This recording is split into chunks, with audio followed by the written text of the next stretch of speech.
Please stand to salute the flag. I pledge allegiance to the flag of the United States of America and to the republic for which it stands, one nation, under God, indivisible, with liberty and justice for all.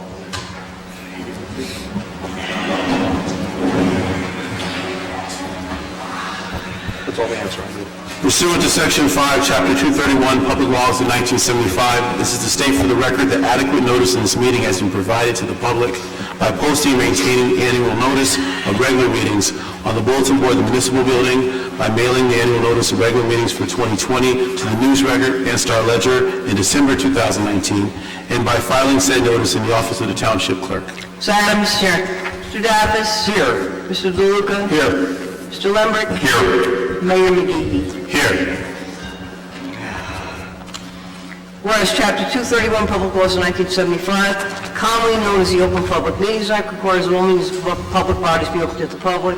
And whereas Section 7A provides that the governing body has the discretion to permit, prohibit, or regulate the active participation of the public at any meeting, and whereas it's allowed the governing body to comply with the provisions of this act, same time conduct its business in an orderly and expeditious manner, now therefore be it resolved by the Township Committee, Township of Maplewood, does hereby prohibit, except as set forth in the formal agenda, active participation in deliberations of the governing body by the public, and except as otherwise prescribed by law, does limit the public to the observation of the action and discussions of the governing body at all its regular and special meetings. So moved. Second. Ms. Adams? Yes. Mr. Daffis? Yes. Mr. DeLuca? Yes. Mr. Lembrick? Yes. Mayor McGee? Yes, thank you, Ms. Richardson. I will now go over the agenda for today, January 7th, 2020. We'll first start off with the proclamation for Officer Oliver Jackson. We will then have board and committee appointments for the Sustainability Committee, Tracy Woods, Robert McCoy, and Jerry Ryan. We will then have our first public comment. By the way, that's agenda items only and limited to 3 minutes. We will then have our first Board of Health meeting of the year, 2020. And then we will go into 3 ordinances on first passage. One is looking at the code and development regulations. So we'll be looking at the name of the zoning officer. The second one will be looking at improvements for a bond ordinance for the pool utility. The second will be a bond ordinance as well in regards to emergency appropriations to our Phase 2 of the Woodland Building. We will then go into one discussion item. Please note that the first discussion item on vaping will be actually included in the Board of Health meeting. And then in our consent agenda, we have several resolutions. We have one approving funding. We have cash management plan, temporary budget appropriations for the calendar of 2020. We will also have a procurement for our card program, budget transfers, authorizing a payment to Captain Kish, who happens to be here tonight, ironically. That's all. See, you came for a good meeting. We will also do authorization of payment to retired health officer Bob Rowe. We will be excluding number 8, Resolution 1120 tonight, but we will continue with authorization of payment to Sonia Harrison, our former township clerk, as well as appropriating funds for our attorneys. And then we will have several resolutions regarding grants, planning and housing for our rehabilitation program. And then we will have another resolution appointing McMahon and Scotland for bond counsel, and then another appointment regarding special legal counsel for redevelopment, and then the appointment of another firm for our legal services, and then we'll have cancellation of checks, insertion of special revenue appropriations, and the authorization of bills and vouchers. After all that is done, we'll go into our second public comment, which will be on any subject matter, and then we'll have reports from departments, our CFO's report, then administrative reports from Ms. Viveros, Mr. Desiderio, and Ms. Fritzen, and reports from elected officials, and then we will adjourn. So quite a robust meeting for the first meeting of the year, I think. So with that being said, we will now have our proclamation for appreciation of the life and service of Police Officer Oliver Jackson. If the family would like to join me at the podium, I appreciate it.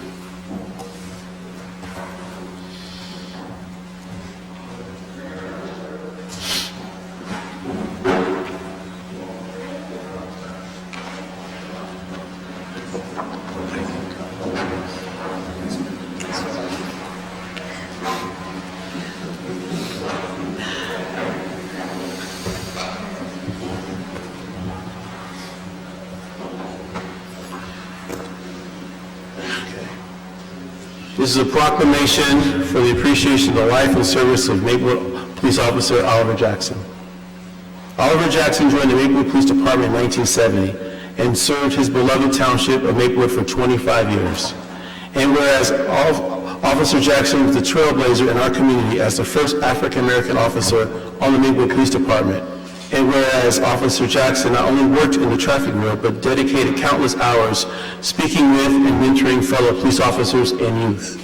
And whereas in 1995, Officer Oliver Jackson retired, but continued to live in the township of Maplewood, serving his Maplewood community in a volunteer capacity.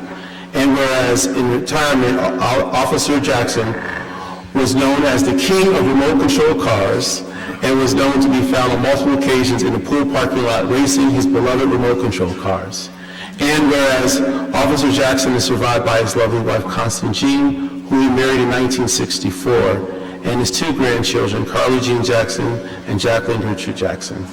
Now therefore be it resolved, I, Frank McGehee, Mayor of the Township of Maplewood, on behalf of the Maplewood Township Committee, wishes to express their appreciation for the life of Maplewood Police Officer Oliver Jackson, Maplewood Police Department's first African-American officer. May his dedication to our community during and after his tenure with the Maplewood Police Department be a beacon for others to know what it means to serve humankind.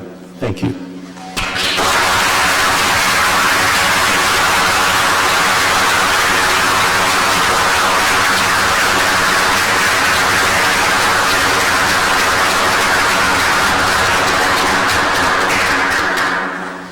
In memory to Ollie Jackson, the Maplewood PBA Local 44, I want to present this placard to the family, and I'm just going to read it. The members of Maplewood PBA Local 44 proudly make this presentation to the family of Oliver Jackson Jr., 1942 to 2019, in honor of his 25 plus years of service to the Maplewood Police Department, 1970 to 1996. Thank you for your service.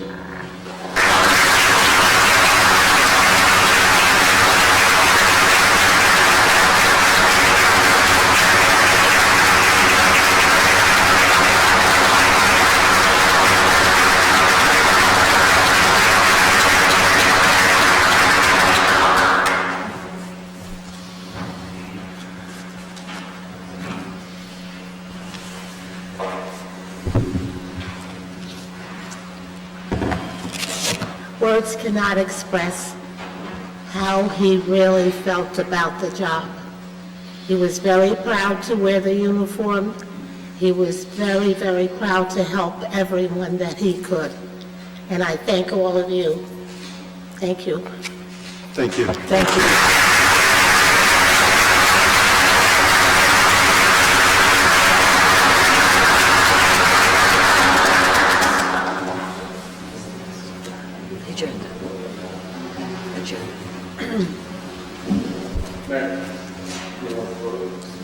Sure.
Thank you. We now have board and committee appointments. Mr. DeLuca. Thank you, Mayor. As per Chapter 62-3, membership of the Maplewood Sustainability Committee, there's a membership on the committee of the chair of the Environmental Advisory Committee, the chair of the Green Team, and the chair of the Planning Board. Each of those individuals are appointed annually by the Township Committee. So I will move the appointment of our chair of the Green Team, Tracy Woods, the chair of the Environmental Advisory Committee, Robert McCoy, and the chair of the Planning Board, Jerry Ryan, to be members for 2020 on the Sustainability Committee. I'll second. Thank you, Ms. Adams. Ms. Fritz, will you call the roll, please? Ms. Adams? Yes. Mr. Daffis? Yes. Mr. DeLuca? Yes. Mr. Lundberg? Yes. Mayor McGee? Yes, thank you, Ms. Richardson. We will now have our first public comment session. Again, two things. One, agenda items only, and number two, 3-minute limit, please. So anyone would like to address the Township Committee regarding agenda item, please step forward. Sir, I'm here because I was invited to be here in regard to an agenda item, but I don't see it on the agenda, so I don't want to sit all night like I did the last time. So tell me that's not going to be there. So we have a second second open period for public comment, and you can speak at that time. I'm only trying to find out if what we are here for is going to be heard tonight, because the last time I came, I sat all night and it was never heard. I understand what you're saying, and at this point, the item that you're probably referring to is not on the agenda at this point, so I would wait till the second public comment then. It's not on the public agenda? Would you like to speak to the public? Yes, actually, my name's Annette DePalma. I'm the Director of Community Development, and on tonight's agenda is a resolution for the Township's application for funding from the Community Development Block Grant, which is administered by Essex County, funded by HUD. This is the second noticed public hearing. The Township is applying for approximately $230,000 for the purpose of installing ADA-compliant curb cuts at various locations throughout the township. If anyone has any questions, and I forgot to say, good evening, members of the Township Committee, and Mayor McGee. Good evening, Mr. Palmer. I have no questions, Mr. Mayor. No questions? No questions. No questions. Okay, so what I am going to do is I'm going to just circulate a pad for folks to sign. Just put your name and address. It is open to non-Maplewood residents because it is a project that's being applied for as an area benefit, so there's no restriction for Maplewood residents. And I just ask in connection with the application that you pass the resolution so I could submit it as part of the application. Thank you. Thank you very much. Would anyone else like to address that?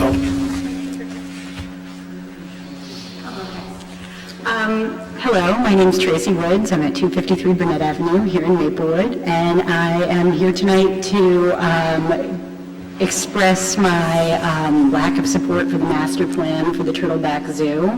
Having had a chance to review it since it was emailed to me, it's very difficult to come by.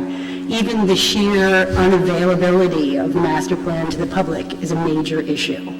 On one of the first pages, they lay out a series of meetings that sort of make it look like there was some kind of vigorous public comment. I went to several of those meetings.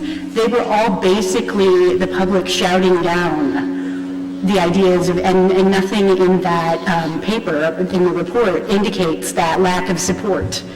And so, that sort of implication that there was a vigorous public process is completely misleading. Also, additionally, many of the elements that are included in the zoo master plan were never discussed in any of those public meetings. I was genuinely surprised. As much as I thought I was going to be surprised, I was shocked when I saw all the elements that are in the zoo master plan. I would also note that if you're comparing on the last page of the document, there's two maps that show the current state of the zoo and the proposed state of the zoo. Those maps are subtly out of scale with each other. It makes it look like it's not getting that much bigger. Dennis and I just did some pen measurements with the, and you'll see, what did you say, about 12% bigger the old, the existing projection is. So the new expansion of the zoo, My back of the envelope estimate is about 25% bigger, which I was genuinely surprised by. I knew about the amphitheater project, but I didn't know about the rest of the proposal. Also, the other thing is there's no pricing, not even order of magnitude pricing. There's no sense at all of how much any of this is going to cost. The only mention of money at all is this sort of like Hitchhiker's Guide to Europe $1 sign versus $2 signs element of things. You know, tell you if something is expensive or really crazy expensive.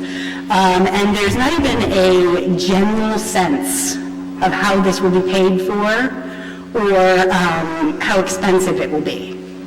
And on top of the land use issues, which you know I care very dearly about, but when you also stack on the fact that the county budget is balanced through the detention centers and through the ICE contract, to spend money on something so non-necessary and with no public discussion and with no sense, you know, we wouldn't do any other public project this way, with no sense at all. We don't even know how many zeros, or, you know, like how many commas are in the overall budget number. And it's just a crazy way to do this, and we have to, everything that, you know, both the land use issues and the budget issues and the equality issues that we defend are at stake here. So we have to do what we can to stand against this. Thank you. Thank you. I did, Mayor, may I just comment? Hi. Ms. Woods? Mr. Kircher, one sec. I just wanted to let you know that I spoke with Freeholder President Brendan Gill today. He indicated that they will be having a public meeting on this issue. It'll be announced tonight. I believe he thought it was February 22nd, but he'll confirm that, so just pencil that into your calendar. Hi, I'm Dennis Kircher. I'm head of the South Mountain Conservancy, and I thought maybe some information would be presented tonight. I'm still collecting data. I got the master plan a week or so ago, and as Tracy indicated, I live at One Neighborhood Place in Maplewood, about 30-something years. I think there are two issues. One is the amphitheater issue, which it's supposed to be 1 acre and so forth, but the master plan, exactly how it will expand the landscape and footprint is unclear. The process has not had public hearings, which is good to hear. See that that's going to happen, but if you look at the people who were involved in the master plan, it wasn't our group. We don't get involved, and we find this out along with the rest of the public. But I think the master plan is a little distinct from the amphitheater, and I think all the work should be held in advance before there's more detail on the pricing and understanding what's actually involved. 2, have a more transparent process. 3, have a traffic study, an environmental impact study. I mean, if you embed it in the assumptions about parking, is that they're projecting the parking requirements based on 1.2 million attendees compared to a baseline of around 900,000 now. So it's a 30% increase, and an increase in their circulation patterns. And that's the only indication that there's going to be that type of growth. And in fact, if there is that type of growth, what does it mean, 1, for West Orange, 2, for what I would call the residual imprint of the zoo. That means all of the extra parking and so forth. I thought there was a parking, we're still calling overflow parking in the master plan. I thought that would actually go away when we built the new garage, but in fact it's becoming permanent for having extra 500 spaces. There's a little amphitheater that could be used there. Anyway, I think there are 2 issues here, and I think there's the issues of transparency, the impact study, the traffic study, has to be done along with cost before, any group should actually make a decision. I think this stuff has been behind closed doors more than it could be. Thank you. I Hi, good evening. Virginia Land Falconer, 3 Winthrop Place in Maplewood. I'd like to thank you, Nancy, for circulating the master plan, which has been so elusive and never, existed before today, apparently. Well, thankfully, there's a UPS store who could scan it for me since... Yeah, that was great. large. So this all started out, in the summertime when everybody was hearing about word of this proposed amphitheater, they were calling it. But in just a quick review of this, Tracy and I were both sort of trying to, scamper and look through it today. Didn't really get a really, thorough look at it, but it's so clear that it's really not about an amphitheater. They don't even use the term amphitheater anymore. They use the term conservation pavilion. So that's new, but the focus is clearly and aggressively on growth and expansion at the zoo. For instance, they say that current parking spaces, including 3 parking decks, accommodate 1,200 cars. And they say that there are estimated available 2,100 parking spaces. So that means 900 more parking spaces. So where's that going? On page 16 of the plan, they talk about the South Campus. This is the newest developed area where the giraffes are, and the deceased giraffe used to live. That, they say, in their own words, is poised to be the forefront of design and activity, with a new state-of-the-art cafe, the whole train track's going to be relocated. I mean, this is big development they're talking about in there. It's not a little thing.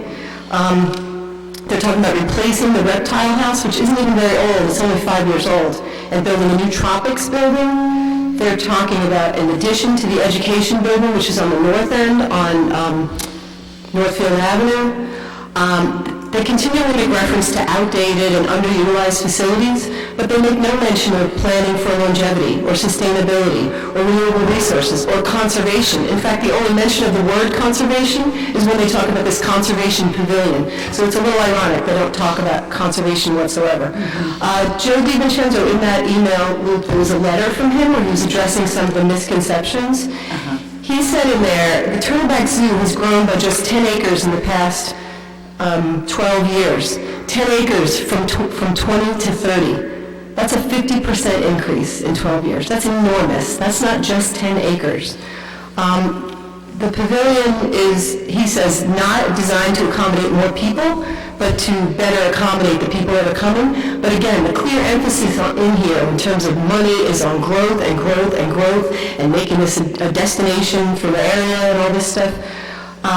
The reservation, which they talk about as if it's an endless resource at 2,200 acres, is obviously really seen as just a blank canvas there for further development. It doesn't seem to have any value in its natural state. He also claims, Joe DiVincenzo also claims, erosion, this is a quote, erosion and water runoff have been upgraded so it is better than pre-existing conditions. That doesn't even make any sense. So it's vague, there's no quantification, and there's no backup for it. It's trying to say things are improved, but where's the evidence? Where's the results for that? So again, this is not about a new amphitheater. The whole site seems really poised for an explosion in development, and we need to preserve and restore the reservation to its, it could be in much better condition. It's very degraded, it's very eroded, it's worn to the bone. And it is a vital resource, and we are its stewards. If the county elected officials are not going to be its stewards, we have to step up. And just on one last little note, I'm an environmental educator, and I really take offense with the idea that children need to be bused from their school classrooms to another classroom to sit and passively listen. I believe there are better, more effective ways to educate children, especially now in the age of endless screens in all our lives. And 2 more points. Did John Poor get in touch with you with his comments? Jonathan Poor? Oh, Jonathan Poor. Yes. Oh, I thought you said LaPointe. Yes. I'm sorry. That's okay, I couldn't hear. Okay, because he just brought up a couple of points that in these acreage estimates, does that include all the property that's been developed for McLuhan's and for the zoo, for the golf and the playground and the parking lot on Brookside Drive? Like, is that included in the estimates for acreage? And then the other thing, there was an estimate that said 6,000 new trees have been planted in the reservation, but that was mandated by the state because of the road construction on South Orange Avenue, the straightening out of the curves. Yes, so again, these are all these bulleted items in this letter, and they don't really hold up under any scrutiny. So that's it. Thank you. Thank you. Please. Really thank the previous speakers because they have so looked at the plan in such detail and provided such great information to your board tonight. Then thank you so much for putting this on the agenda, and I want to thank you for taking the lead in your resolution to halt the expansion of the Turtleback Zoo into the South Mountain Reservation. My name is Joyce Rudin. I'm from West Orange. I am with Our Green West Orange, and we started a petition to stop the expansion, and we now have over 10,000 signatures. So that is pretty significant. That's a pretty significant voice that is asking this leadership to stop the expansion. I so wish that West Orange would model itself after your concerns for habitat, preservation of environment and quality of life, and for transparency. Thank you for putting this up on your site. And I just wanted to ask if I could become an honorary citizen of Maplewood. Wrong was on the tax bill. She said honorary. Well, I would do that. What's my honor? Yes. I'm here tonight to update you that there will be a courtesy review presentation at the Planning Board in West Orange tomorrow night at 7:30 by a representative from the county. If you want to hear about the project, give input, and express any concerns, please come to the meeting. We really need to hear your voice. I had an opportunity to review both the amphitheater plans and the county's 2020 master plans for the zoo. These are my takeaways from the plans. 1.5 acres of forested land will be cleared out, requiring a water detention basin to stop the excess of runoff and prevent flooding downstream. 135 mature trees will be removed. Joe D. sent a letter to citizens who wrote him that they will be doing a 2-to-1 replacement of trees removed from this project into the South Mountain Reservation. But this is really a non-quid pro quo. We're all familiar with that word these days because the county is already required to upkeep the reservation. We don't need this pro-quid pro quo.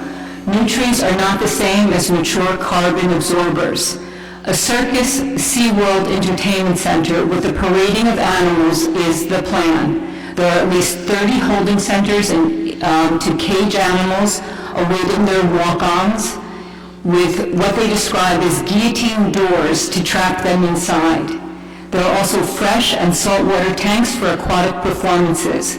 This is not a visit to see animals in their natural settings. It is a performance venue, holding animals against their will, who will probably be most unhappy in these cages. I remind you that the circus notion is antiquated. Barnum and Bailey went out of business after costly legal battles with animal rights groups. There are plans for large LED screens and a large control booth, though no mention of a sound system.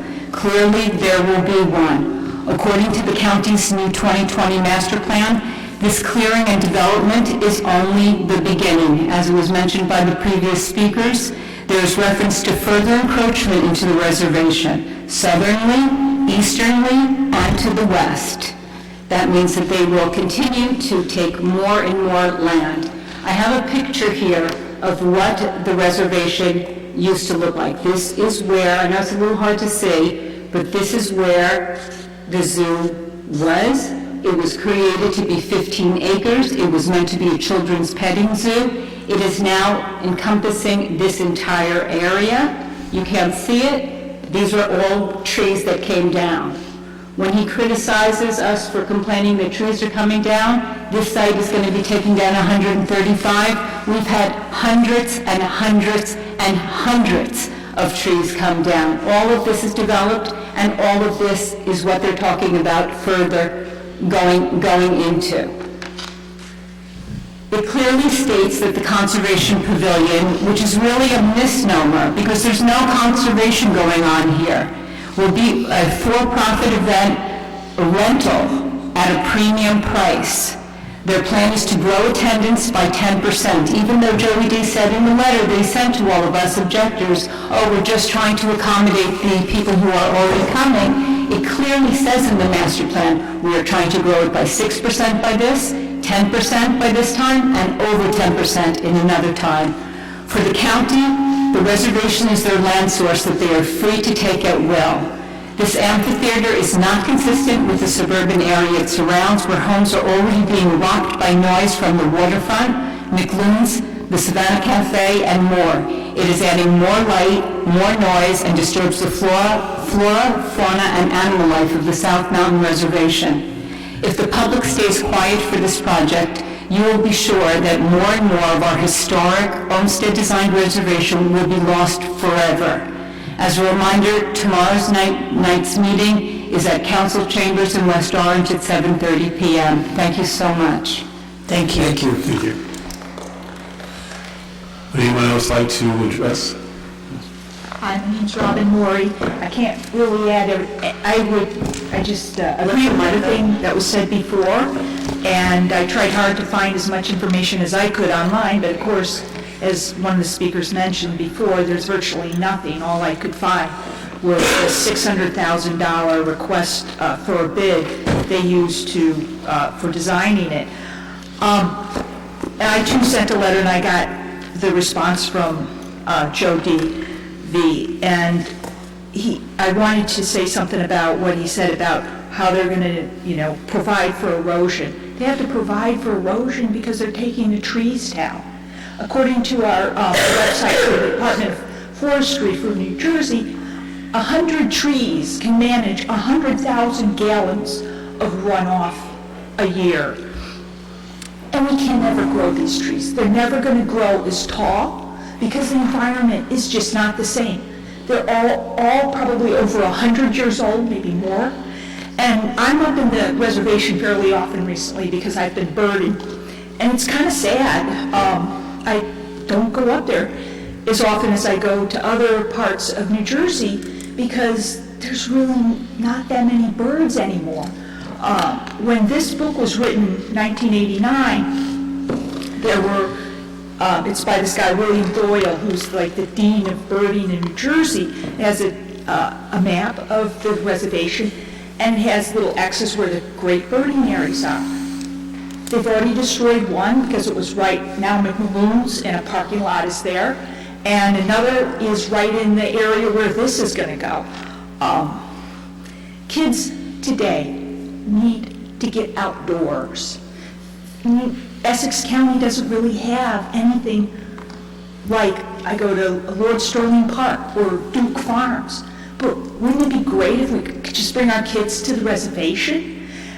It's got the potential, it needs to be cleaned up. If we get the money that gets, going through all these requests for bids and how much money they're spending, they could really spend more money on updating the rest of the reservation.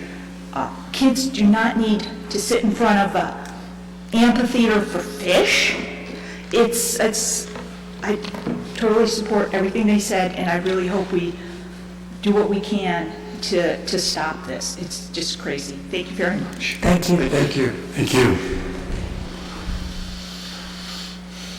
Hi, my name is Andrea. I'm a student at Columbia High School.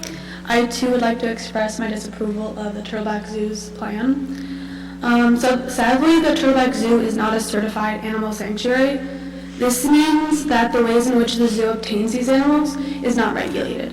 So most of these animals are bought and they are forced to live in conditions in restricted areas and in a climate where they can't survive. As someone did mention, a giraffe recently died because they're just not made for this climate. It's too cold here. I feel that by supporting the expansion of the Turtleback Zoo, we are supporting the exploitation of animals by a company that exists only for profit. They have no, their goals are not to help animals at all. This is a company, it's not an organization, it's not a nonprofit. The zoo claims that they want to go through this expansion to accommodate more guests and more educational programs for them. However, what we truly need is education on climate change, habitat destruction, pollution, and all major contributors to animal extinction. We should put our funds in organizations that strive to better habitat destruction and combat the impacts of climate change and climate change in general. Thank you. Thank you. Would anyone else like to address the Township Committee?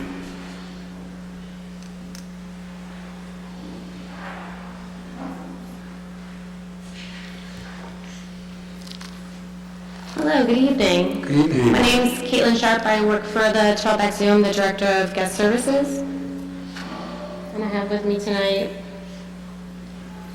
Sorry. Samantha Wegman. I'm the Curator of Animal Care at the Trailback Zoo.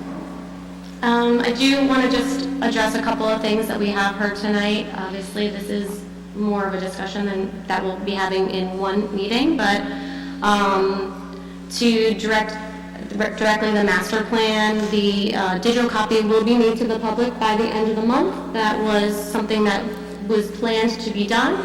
It was given as hard copies to certain officials at this stage, but it will be made digital for everyone to be able to watch and read. In terms of the overall expansion, boundaries were never set for the zoo when it was originally made, and we are trying to plan accordingly in different things. That means extrapolating on our attendance as well as our exhibits. So it's very much a fluid master plan. I'm not even sure plan is the appropriate word for it, as there are so many things that can change throughout the years, and more of the exhibits will be having to go through review as they come up throughout that time period. Monetary values are not within it because it's not full research what those will look like, as well as full use of land and things like that. So, Sam, do you have? Sure. Yeah, so to reiterate what Caitlin is saying about the master plan, the goal of the master plan within an accredited zoological facility within the United States is actually pretty standardly done. It's a guideline for the footprint for the future. It's not anything set in stone. There will be a fluid plan. It's to go over the potential opportunities we have at the zoo to provide additional educational and conservational opportunities for the animals and the guests that we have coming in. So just because it's in the plan does not confirm that it will or will not happen. That is just for us to look at what we have available and to plan some potential things for the future. So that's why you see architectural drawings for most of this stuff that has not actually been planned out as a footprint of the zoo as of yet. It is more, like I said, just a guideline, and that's a pretty standard operating procedure for any accredited zoological facility within the country. So we are in that stage of going over what our potential projects are. The only thing that we have been actively working on, as you all are aware, are the newly named Conservation Pavilion. In regards to that, as we've been saying at a bunch of these meetings, that the whole goal of this project is to provide more educational opportunities for the students who are coming to the zoo. We've been saying that we can only accommodate about 200 students directly per day, even though on busy spring and fall days when we get a lot of students actually attending the zoo, we oftentimes will get over 2,000 students. So most of those students are able to go through the zoo and be with their teachers and learn in that capacity, but to provide direct educational opportunities where we have dedicated staff, they're able to show these students animals up close and talk about them directly and have those students ask questions. We are missing that opportunity with these students, and that's a really important point for us to hit. So a lot of zoological facilities have different venues that they can use to address that issue. So with this new project we are intending to put in place, the whole goal is educational opportunities. So as we've been saying, it's not to drive up more attendance. We're not building a new animal habitat or something like that. We're building, an area where students can sit with their teachers and learn in a setting that is very interactive. So students oftentimes will learn better when they're connected to an animal. So we're trying to provide that intimate connection where they can see an animal perform a behavior that is the completely natural behavior that we're able to showcase, hey, this is what an animal does in its natural habitat. Here's why it does it. Here's why you need to be invested in the conservation of these animals across the world. It's because of zoos like ours that we have saved multiple species, and we've been able to reintroduce animals into their natural habitat. Things like the scimitar horned oryx were extinct in the wild of Africa until about 3 years ago, when zoos across the world actually banded together and were able to reintroduce that animal to a habitat, because the habitat still existed. So that's what the main goal we have, is education and conservation opportunities. And this new project is to really help us expand upon that. And, as an accredited zoological facility, we are accredited by 3 separate accrediting bodies, the top tier accrediting bodies within the United States. And they do highly regulate us. They regulate where our animals come from, whether they're coming from other zoos where they're born within human care, whether they're coming from rehab facilities if they've been injured in the wild and they cannot survive out in the wild on their own anymore. All of that is highly regulated, and that's why we have 3 separate accrediting bodies that actually come to our facility, usually every 3 to 5 years, and do a full inspection.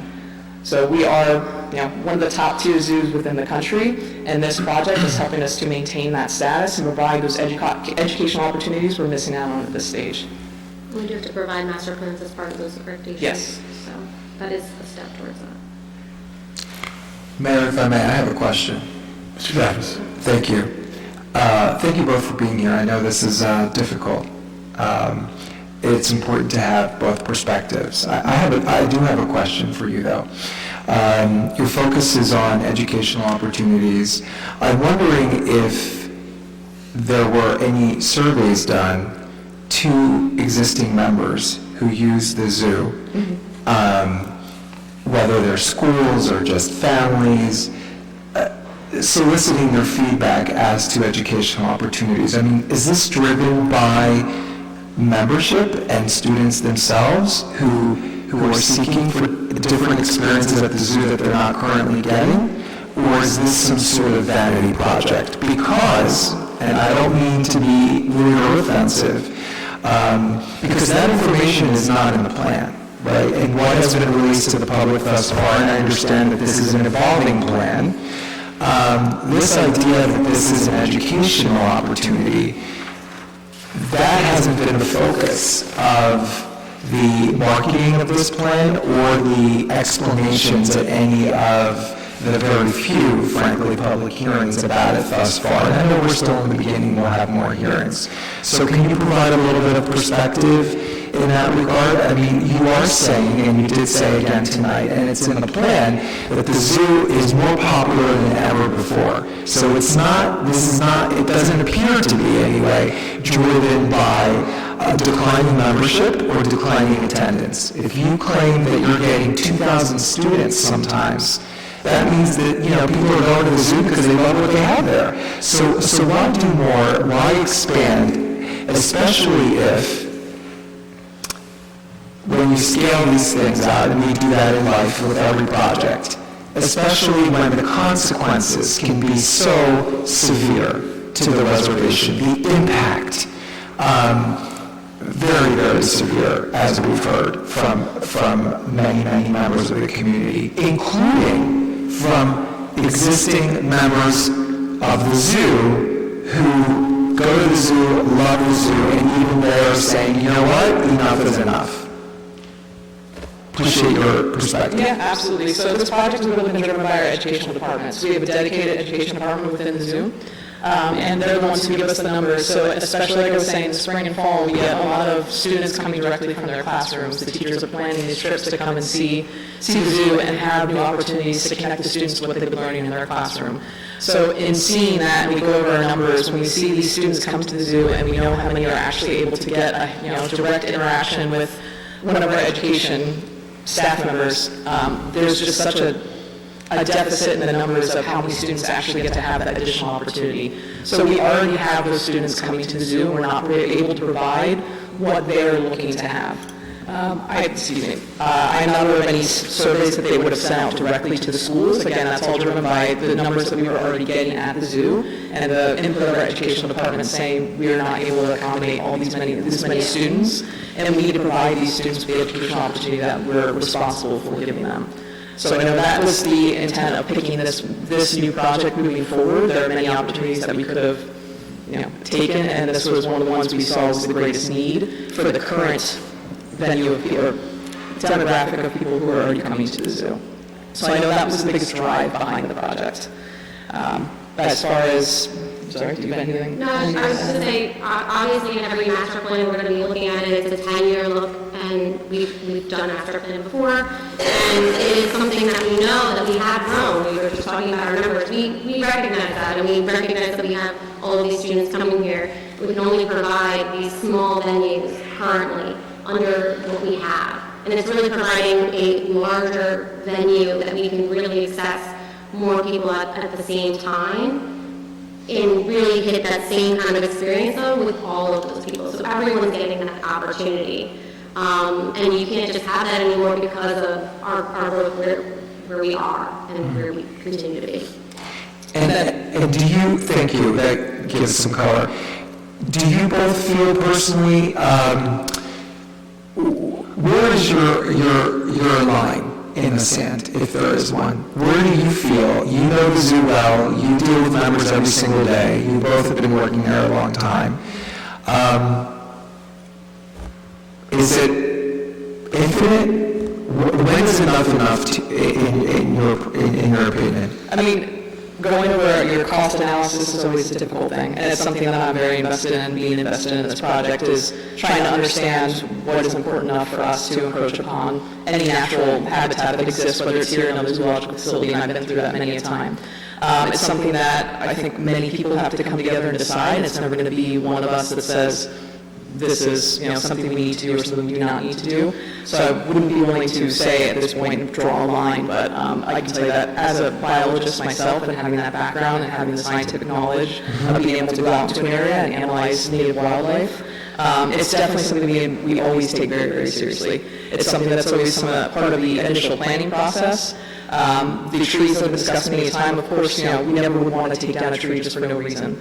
Part of the trees that have been surveyed for this project are, a variety of different maturities. We have trees that are, young saplings, that are dead trees within that survey, and there are mature trees. So there are a variety within there, but no matter what, we know that there is a cost with taking those things down. So that's why our landscape architects, we drive into them that anything we're doing, we need to make up for in some other capacity. So the trees that we're going to be planting are going to go to different areas where they have the biggest opportunity to grow and make another impact.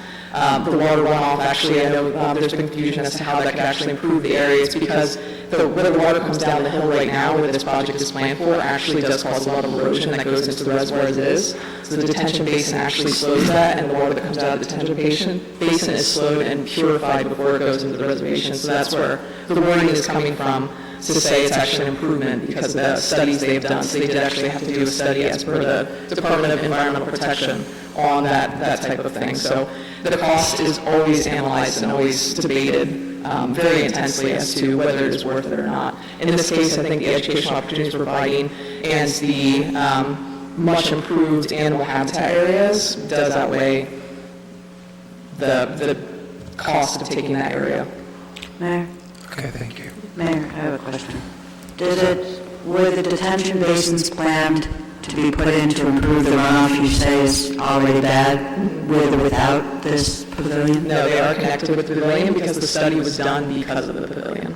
So there's not, and the existing amphitheater or whatever they call it for the facilities that are outdated according to Joe D. And therefore not used, why are they not being renovated and expanded instead of taking a whole new 1.5 acres? So the current, what's already called, if you look at the zoo map, we have an area called the amphitheater. It is that space in front of our existing reptile house. Where it stands, it's not really designed that really would accommodate good animal welfare. So it's very difficult for our education ambassador keepers to bring animals out to that space because people are able to surround the area 360 degrees. It's actually a very loud space. It doesn't accommodate a lot of people either. And where it exists in the middle of the zoo, there's not space to expand it out or to modify it too well. So that space would be considered for future renovation for something else, or it would just exist how it does for families actually use it a lot as a picnic area. So that space as it exists really is not a feasible thing. And for what we're discussing, the footprint is too large within the middle of the zoo to do anything of the nature we're talking about. So some of the areas, we already have a lot of the animals who live at the zoo that are just going to get upgraded habitats. And the thing with animal care is that we're always learning more and we're always improving upon different husbandry practices. So it's always going to be a living thing for us to be providing the most up-to-date and best practices in animal care. And this building is really going to provide for that in so many ways. I'll have more on discussion item later. So, thank you, Mr. Mayor. I just wanted to say that, we appreciate everyone who came out tonight. Obviously, this is the beginning of a discussion that largely, will not and should not be focused just here in Maplewood, since we're just, one of many communities in Essex County and that surround the reservation.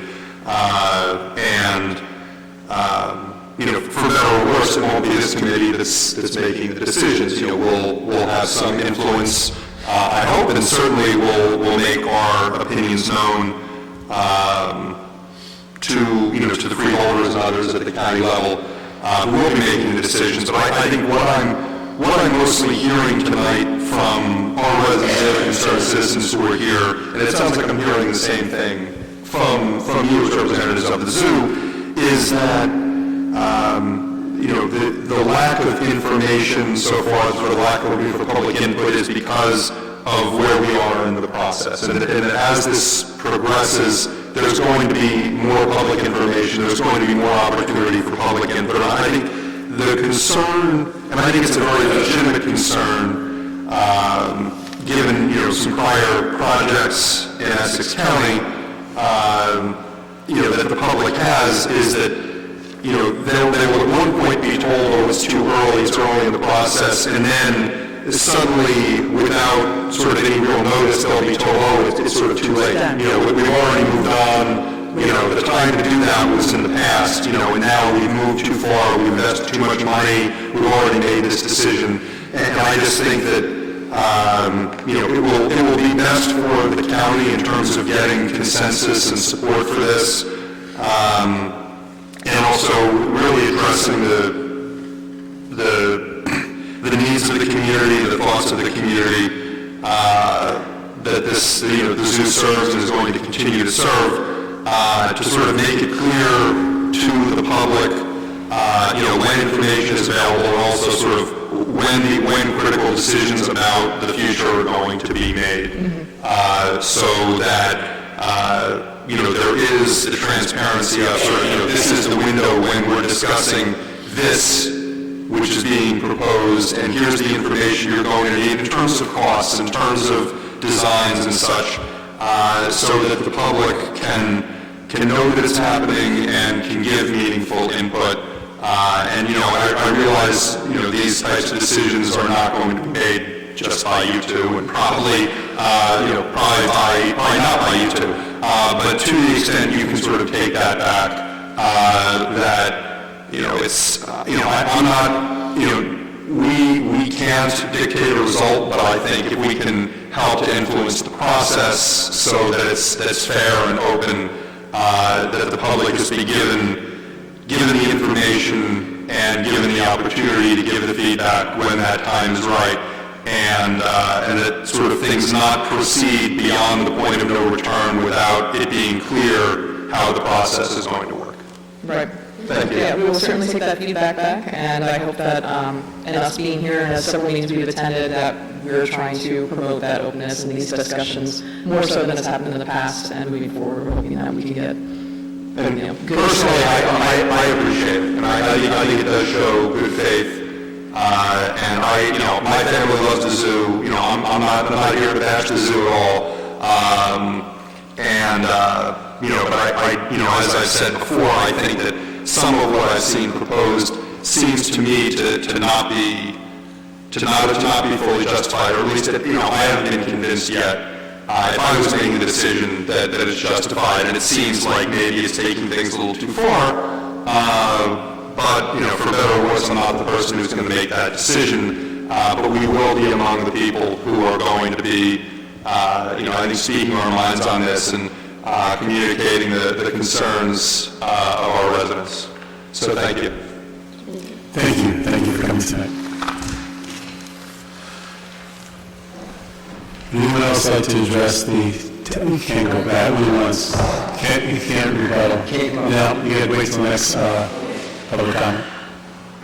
Seeing no one, we will close our first public comment period, and now we will have our Board of Health meeting.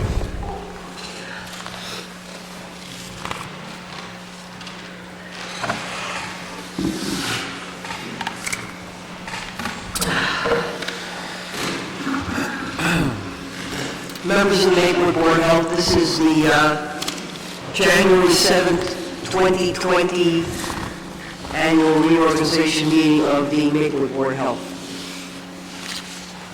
Pursuant to Section 5, Chapter 231 Public Laws 1975, this is a state for the record that adequate notice of this meeting has been provided to the public by posting and maintaining the annual notice of regular meetings on the bulletin board in the municipal building, by mailing the annual notice of regular meetings for 2020 to the News Record and Star Ledger in December 2019, and by filing said notice in the office of the Township Clerk. I'll now take a roll call. Ms. Adams? Here. Mr. Davis? Here. Mr. DeLuca? Here. Mr. Lambert? Here. Mayor McGee? Here. Whereas Chapter 231 Public Laws 1975, Common Law of the Open Public Meetings Act, requires all meetings of public bodies to be open to the public, and whereas Section 7A provides that the Board of Health has the discretion to permit, prohibit, or regulate the active participation of the public at any meeting, and whereas it's honored the Maplewood Board of Health to comply with the provisions of this Act, same time to conduct its business in an orderly and expeditious manner, now therefore be resolved by the Maplewood Board of Health, Township of Maplewood, thus hereby prohibited except as set forth in the formal agenda, active participation in deliberations of the Board of Health by the public, except as otherwise prescribed by law, those limit the public to the observation of the actions and discussions of the Board of Health at all of its regular and special meetings. So moved. Thanks. Mr. Adams? Yes. Mr. Davis? Yes. Mr. DeLuca? Yes. Mr. Lemerick? Yes. Mayor McGee? Yes. So now's the time in our agenda that I will be conducting an election for the Board of Health President for the year 2020. So first thing, if someone would like to present a nomination for President for 2020 of the Maplewood Board of Health, I'd be happy to entertain that at this time. I'd like to nominate Deputy Mayor Dean Davis. I'll second that. Okay, so we have a nomination for Deputy Mayor Dean Davis. Are there any other nominations for President of the 2020 Maplewood Board of Health? Mr. President, I'll make a motion that nominations be closed. Second. Okay, nominations are closed, so the candidate for President of the Maplewood Board of Health for 2020 is Deputy Mayor Dean Davis. I'm going to take that on roll call. Ms. Adams? Sure. Mr. Davis? Yes. Mr. DeLuca? Yes. Mr. Lemerick? Yes. Mayor McGee? Yes. I'd like to declare Deputy Mayor Dean Davis as the 2020 Maplewood Board of Health President. Congratulations, Mr. President.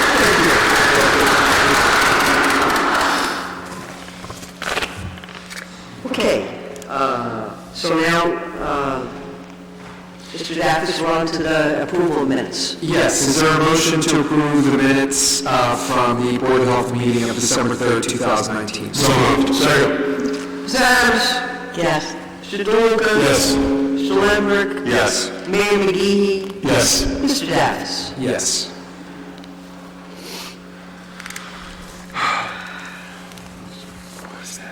Reports.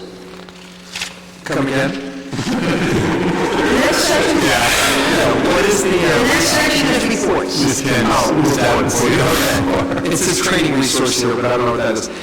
Ms. Davenport, welcome. Good evening. Welcome, President Board of Health. It is your floor. Thank you, sir. So thank you very much. I'm so happy to be your new health officer for the Township of Maplewood. I'm an 18-year resident of Maplewood, and I have served as the Assistant Health Officer, Public Health Nursing Supervisor, and Health Educator for the Township of Maplewood in the Public Health Division for 7 years. So I'm really looking forward to working with you all to make some great changes happen. The mission of the local health department is stated in our Public Health Division's brochure, which is to protect and improve the health and well-being of the community, as well as the environmental resources upon which we all depend. One of my major initiatives and responsibilities as your local health officer is to encourage you to take the Board of Health orientation, which is an online training through the New Jersey Local Boards of Health website, so that you are in full understanding of what your role is as the Board of Health. Switching roles from Township Committee person to Board of Health, you may not be as familiar with all the powers that are vested to you and the capacity of the local health department to enforce your initiatives and your enforcement regulations. So At the top of the year, I want to start as we need to go on and provide you with the best information and the importance of the Board of Health. So the 2020 goals for the local health department are as followed. We want to continue the relationships and build relationships with anchors in our community, such as our hospital systems. I am currently the township representative to the Robert Wood Johnson Barnabas Health Community Needs Assessment Committee. Our other local healthcare providers, the school district, the library system, the local businesses and chamber of commerce, and our municipal alliance and faith-based communities. Our other second goal is to continue to be sentinel monitors of communicable and infectious disease prevention and control.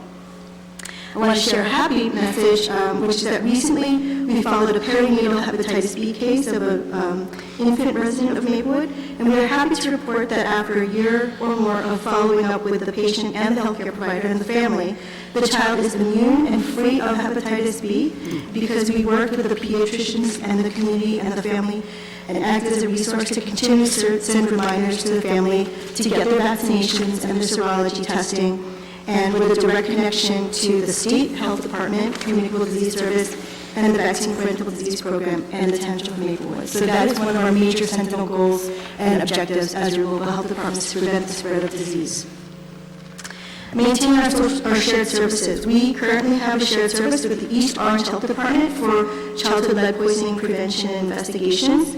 We also have a shared service and contract with the Essex Regional Health Commission for county environmental health services. And lastly, we also have a animal control service contract with St. Hubert's and a relationship with Associated Humane Society to come here every month to do wellness and discounted spay and neuter programs. Lastly, we have a contract with the Lattimore Clinic at University Hospital Newark for tuberculosis testing. So anyone in contact with tuberculosis, we would send there for testing and consultation. Focusing on the Municipal Alliance. Many of you are familiar with our Maplewood Municipal Alliance, which we share with our sister township, the South Orange Municipal Alliance. We are working to bring new voices in and implementing programs in an effort to reduce exposure of minors to drug and alcohol use and misuse. We will be talking about the proposal for vaping ordinance and looking forward to that discussion. We hope to strengthen and focus on senior health and programming with So Much 2 Towns for All Ages, which leads to our focus on health in all policies. Focusing on senior health and senior livability raises and improves the health for all. Seniors and those who are disabled, the young and infirm, they are the lowest common denominator to which if we meet the standards to help them have a healthier quality of life, everyone benefits. So better lighting for seniors, better ramps, as was discussed, for ADA compliance. All of those will improve health for everybody. So my main focus is to really work with So Much 2 Towns for All Ages, because if you look at seniors, you can look at improving health for all. So I'm currently a member of the Sustainable Jersey Health Goals Committee for the state, which provides guidance for establishing a healthy community standard and metrics for communities to follow. The assistant administrator and I will provide a brief presentation on how to incorporate health in all policies at the next Board of Health meeting next month. One of the other initiatives we want to do is support township committee initiatives, such as, and that's part of the health in all policies, such as the Maplewood Village Vision Plan, MAPSO Safe Rides Program, and pedestrian safety. Focus on mental health. We are currently working with the American Foundation for Suicide Prevention and continuing that relationship. We will have a discussion in March at the library, at the Maplewood Library, called Talk Saves Lives. And we're working with the Mental Health Association of Essex and Morris to bring services and start an honest dialogue about mental health. I hope the Maplewood Public Health Division will be an instrument to help change the culture of how we think about mental health and addiction in Maplewood and truly make us stigma-free. Food insecurity and social isolation. As you know, that we worked on the summer meals program last year, and it was a great success, so we'll be continuing that again this year. We've secured confirmation, at least verbally, from the school district, as well as Rent Party, to help us fund and support the program, so that's a great thing. But we also applied to the New Jersey Healthy Communities Network for a grant, looking to expand the summer meals food service program to another second location in Maplewood, as well as for an art walk with the So Much 2 Towns for All Ages. And that's really to address seniors, caregivers, and those who are homebound or disabled. We want to show off all the great artwork that's been coming out on all the murals and encourage a walk, so that would be, pedestrian, safety is a big thing, exercise, healthier social cohesion in the community, so that's, hopefully we'll get the grant and we'll notify you next month. We should be hearing this month. Finally, our goal is to ramp up to a fully staffed division capable of providing services in nursing, health education, code enforcement, health education and promotion, environmental health, and administration with a competent and highly trained staff to work to move public health to the next level. Do you have any questions at this time of our 2020 goals for the year?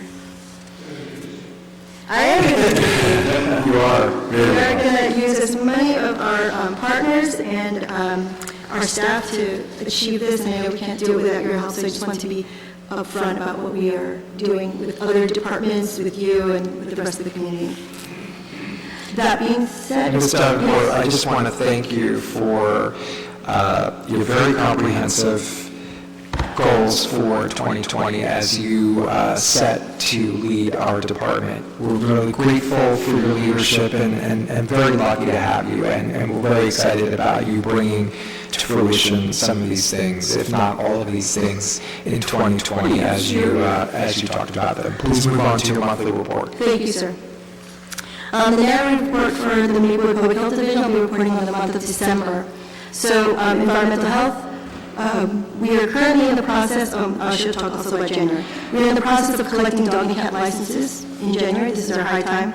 At the end of 2009, though, we had 702 dogs licensed and 111 cats licensed. Our main purpose for tracking animal licensing at the Health Division is to ensure rabies vaccination, animal census, and animal population control, i.e. spaying and neutering. Public health complaints. We had 22 public health complaints in December. Most of those were rodent, garbage, debris, and other miscellaneous public health complaints. But our total number for the public health complaints in 2019 was 541. So we are a busy health department responding to local residents' issues as best we can. Retail food establishments. We are also currently in the process of restaurant licensing, and we continually inspect retail food, mobile, and temporary food establishments year-round. So this is something we do all the time.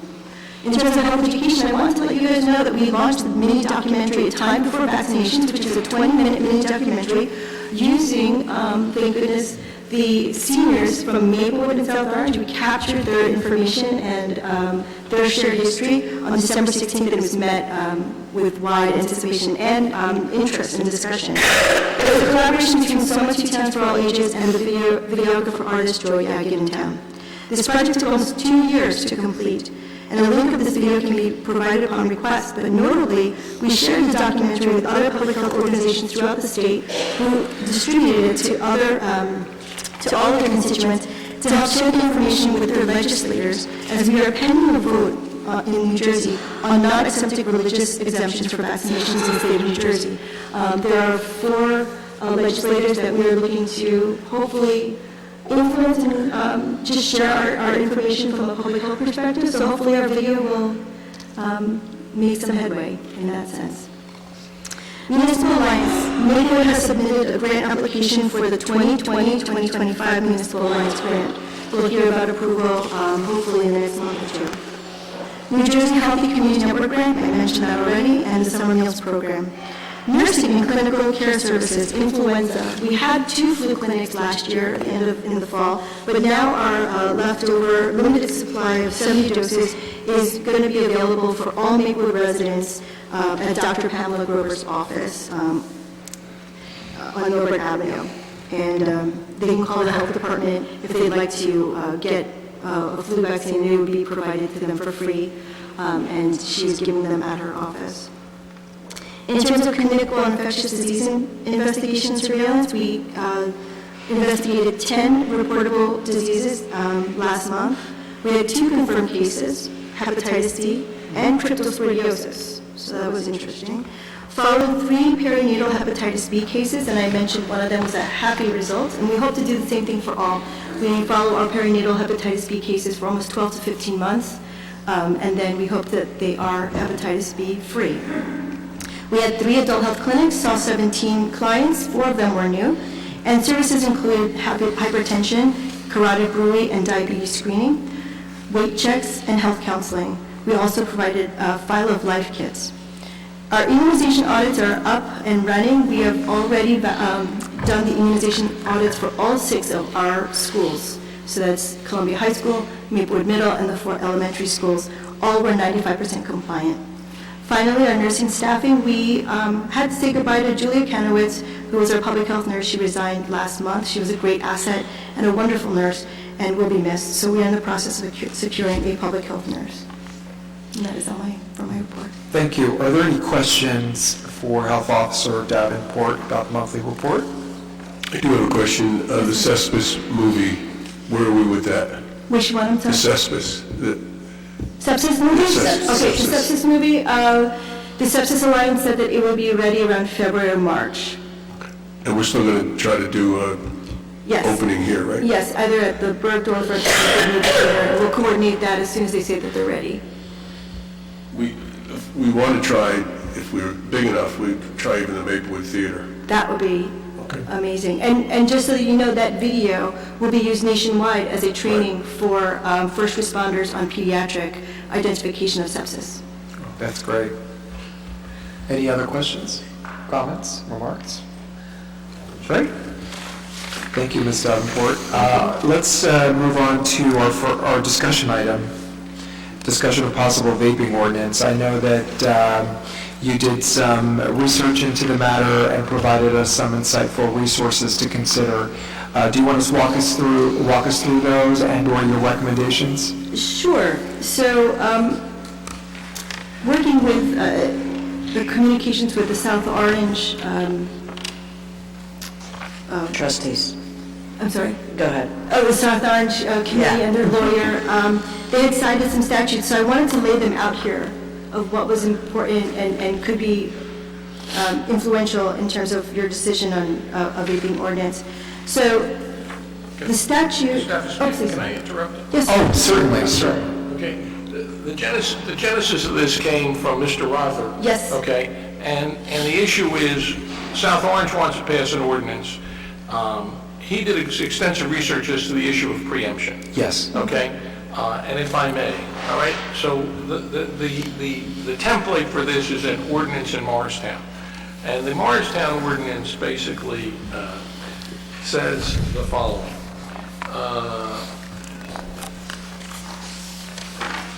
Only stores that are going to sell this product shall sell electronic smoking devices, component parts, or any electronic, so they have to be licensed, number one. Yes. Number two, it shall be unlawful for a business which holds a retail food establishment license issued by the township, a license for the retail sale of motor fuels, and/or liquor to also sell vaping equipment. So effectively, they're going to go back to where this, okay? And the third is, a business which holds a retail food establishment license issued by the Township Board of Health, a license for retail sale of motor fuel and/or liquor license, okay, shall not sell electronic cigarettes, electronic smoking devices. The Morristown attorney had some discussion with the state and opined that specifically the ordinance restricts the ability of businesses to sell such products if they already have a license from the town that permits them to sell retail food, motor fuel, or alcohol. And what his position is that the enforcement through this ordinance is really a continuation of what the state wants in terms of limiting it, and really is not a preemption in that area. Further, the licensing scheme proposed does not conflict with the state prohibition against selling or furnishing tobacco to persons under the age of 21. So what I believe is going to happen is at their meeting next Monday, South Orange is going to entertain an ordinance to follow the Morristown ordinance. And basically that will say is that if you want to sell these, you have to be licensed within the township. And if you were licensed in the township, then you cannot also sell those other products. All right? The effective thing is that it will be really, if it's going to happen, it will be a vape shop only, okay? And it will not be the local 7-Eleven or Quick Check or anything like that. And that's the way the Morristown ordinance is. That is what I believe South Orange is going to do. I don't know if you have any information with regard to that.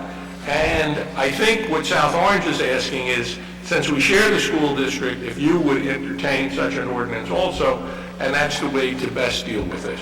We can't ban it completely, because the state has not banned it completely, but that, I think, is what the genesis of the conversation is that I've had with South Orange and with their attorney with regard to it. So what is the bottom line, Mr. Desiderio? If we were, let's talk about Morristown's ordinance. How is it that their additional restrictions do not preempt? They're not additional restrictions. All they're saying is that if you want to sell it, you can only sell it and you can't sell other products. So you can't Well, buy you have them to at register 7-Eleven or with the something. municipality. You have to register with the municipality and you can sell that, but you cannot sell gasoline, you cannot sell alcohol, and you cannot sell, just bear with me. Isn't it the other way around, that if you're licensed to sell alcohol, or licensed to sell liquor, or licensed to sell food, you cannot also sell the vaping products? So the goal is to effectively limit the number of places that you can buy them by restricting that. You effectively have to be a vape shop, not sell other products.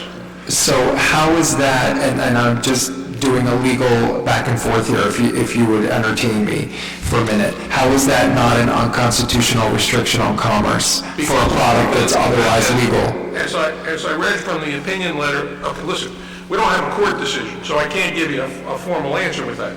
But it is the opinion of the attorney in Morristown, and the ordinance in Morristown has not been challenged. It's not been on the books for some period of time.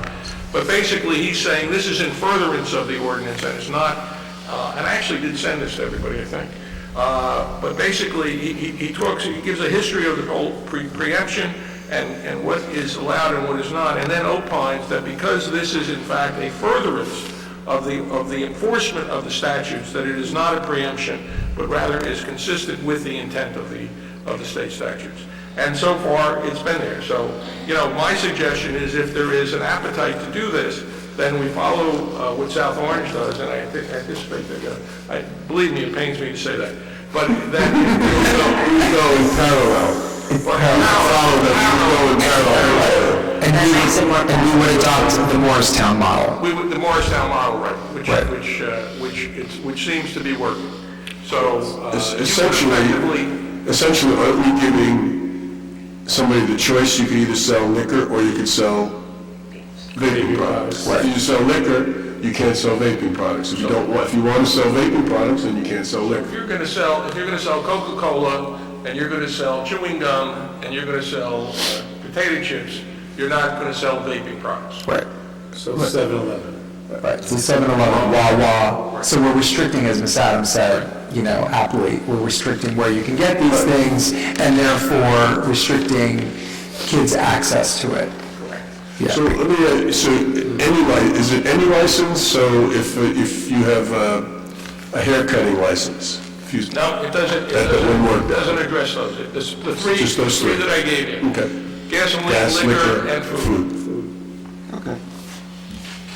I think it shrinks the pool a lot. Sure, definitely. Yeah. I like it. I think it's an interesting approach. It is. What does our health officer think? Yes. So, there's a lot of information going back and forth, but one of the things that I would say is currently, we do not license for tobacco vendors, nor do we license for vaping vendors. The state does. Right. But we, as a township, do not require them to license with us. So that would be, if you were going to consider a license of vaping, to consider also a license of tobacco and nicotine products. I don't think we can do that. Yeah, I think that's preempted. We can't do a license. For the tobacco products. We can get a list from the state of who has licenses within our borders and know who it is. We can do it, yes. Yeah, but I don't think that we can require them to get a license from us. I think we're preempted. Can't duplicate that. Yeah. Okay. But to those three. Yes, only limited to those restaurants, liquor license, and gasoline. We are limited to those three. Because they're the ones that they can go, that we can issue licenses to, right, Roger? Yes. And aren't preempted by the state. How does this, But we're allowed to put restrictions on them, right? Because we do that as a local ABC. Absolutely. So I think what you're getting at, I think, is if we don't require this extra layer of registration here locally for other tobacco products, Nicotine products, yeah. other nicotine products, excuse me, are we subjecting ourselves to some sort of, litigation based on arbitrary classification? Not necessarily litigation, but more of just, vaping is a newer nicotine delivery product. Tobacco is the original. So it's the OG, if you want to put it that way. And if we could stop vaping, we should really also take a look at potentially prevention of tobacco smoking as well. I think we should go one small step at a time. I think trying to attack the tobacco industry is not the approach that we should do here. I think we should try to regulate the vaping with this ordinance, and that should be the first step. I also like the fact that we're, while I don't mind being a pioneer in some areas, the fact that here there already, is the Morristown ordinance, they've been out there. They're a community that's actually larger than us. So the fact that they've had on the books for years means that, we likely will not be the tip of the spear in terms of a legal fight. And the fact that South Orange is proposing it as well. I think this is a good way, and I think sort of a creative way, not that we came up with it, but I think from legally a creative way that we can regulate this, and without eliminating it, help to protect the youth and the public health. Yeah, I agree. Within our jurisdiction. Ms. Adams? yeah, I just wanted to ask, and maybe we don't talk about this now, but for consideration when recreational marijuana eventually gets legalized, how this ordinance will impact the delivery of that. I don't know the interaction between marijuana and vaping, but, Well, you can vape marijuana the same way you can vape tobacco products. well, the bottom line is if you have a license to sell vaping products, you'll have a license to sell vaping products. I mean, I don't know how to answer that. Okay, yeah, I just thought you can dwell on it and think on it. So, just to be clear, Walgreens and CVS, because we don't license them to sell liquor, gasoline, or food? No? No, everything is, there's no preparation of food? No, well, I'm not sure. Okay, I mean, we have to go through with it. We really have to go through the whole thing, but I don't think that that's correct. I think that the intent of this ordinance, okay, is that it would not allow those. Well, how would we don't license, we don't provide a license to Walgreens or CVS for food, right? Yes, they have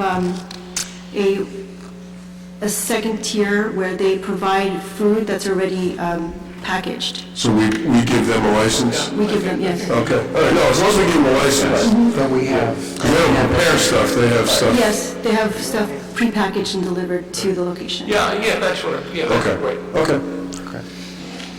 I think we should move ahead. Agreed. Yeah, so would the next step then, Mr. Desiderio, be that, that the township committee sort of lets you know that our consensus is to move forward, and you would work with Mr. Rother to Present. Exactly. and then bring to us at the next meeting or February meeting, sort of whenever is the appropriate time to move forward? Probably introduction at the February meeting. Right. Okay. I would support that, Mr. Mayor.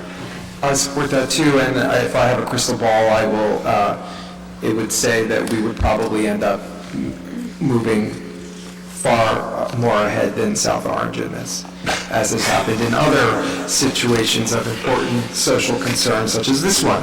So, with that, I open up the opportunity to the public to address... I just want to make... Oh, did you have something else? I'm sorry, yes. One more comment. So one of the things that the local health department does is we do tobacco age of sale enforcement. We do that, try to do it annually, where we go to the tobacco retail establishments and we see if they would sell to minors, which is goes against the law and the regulation.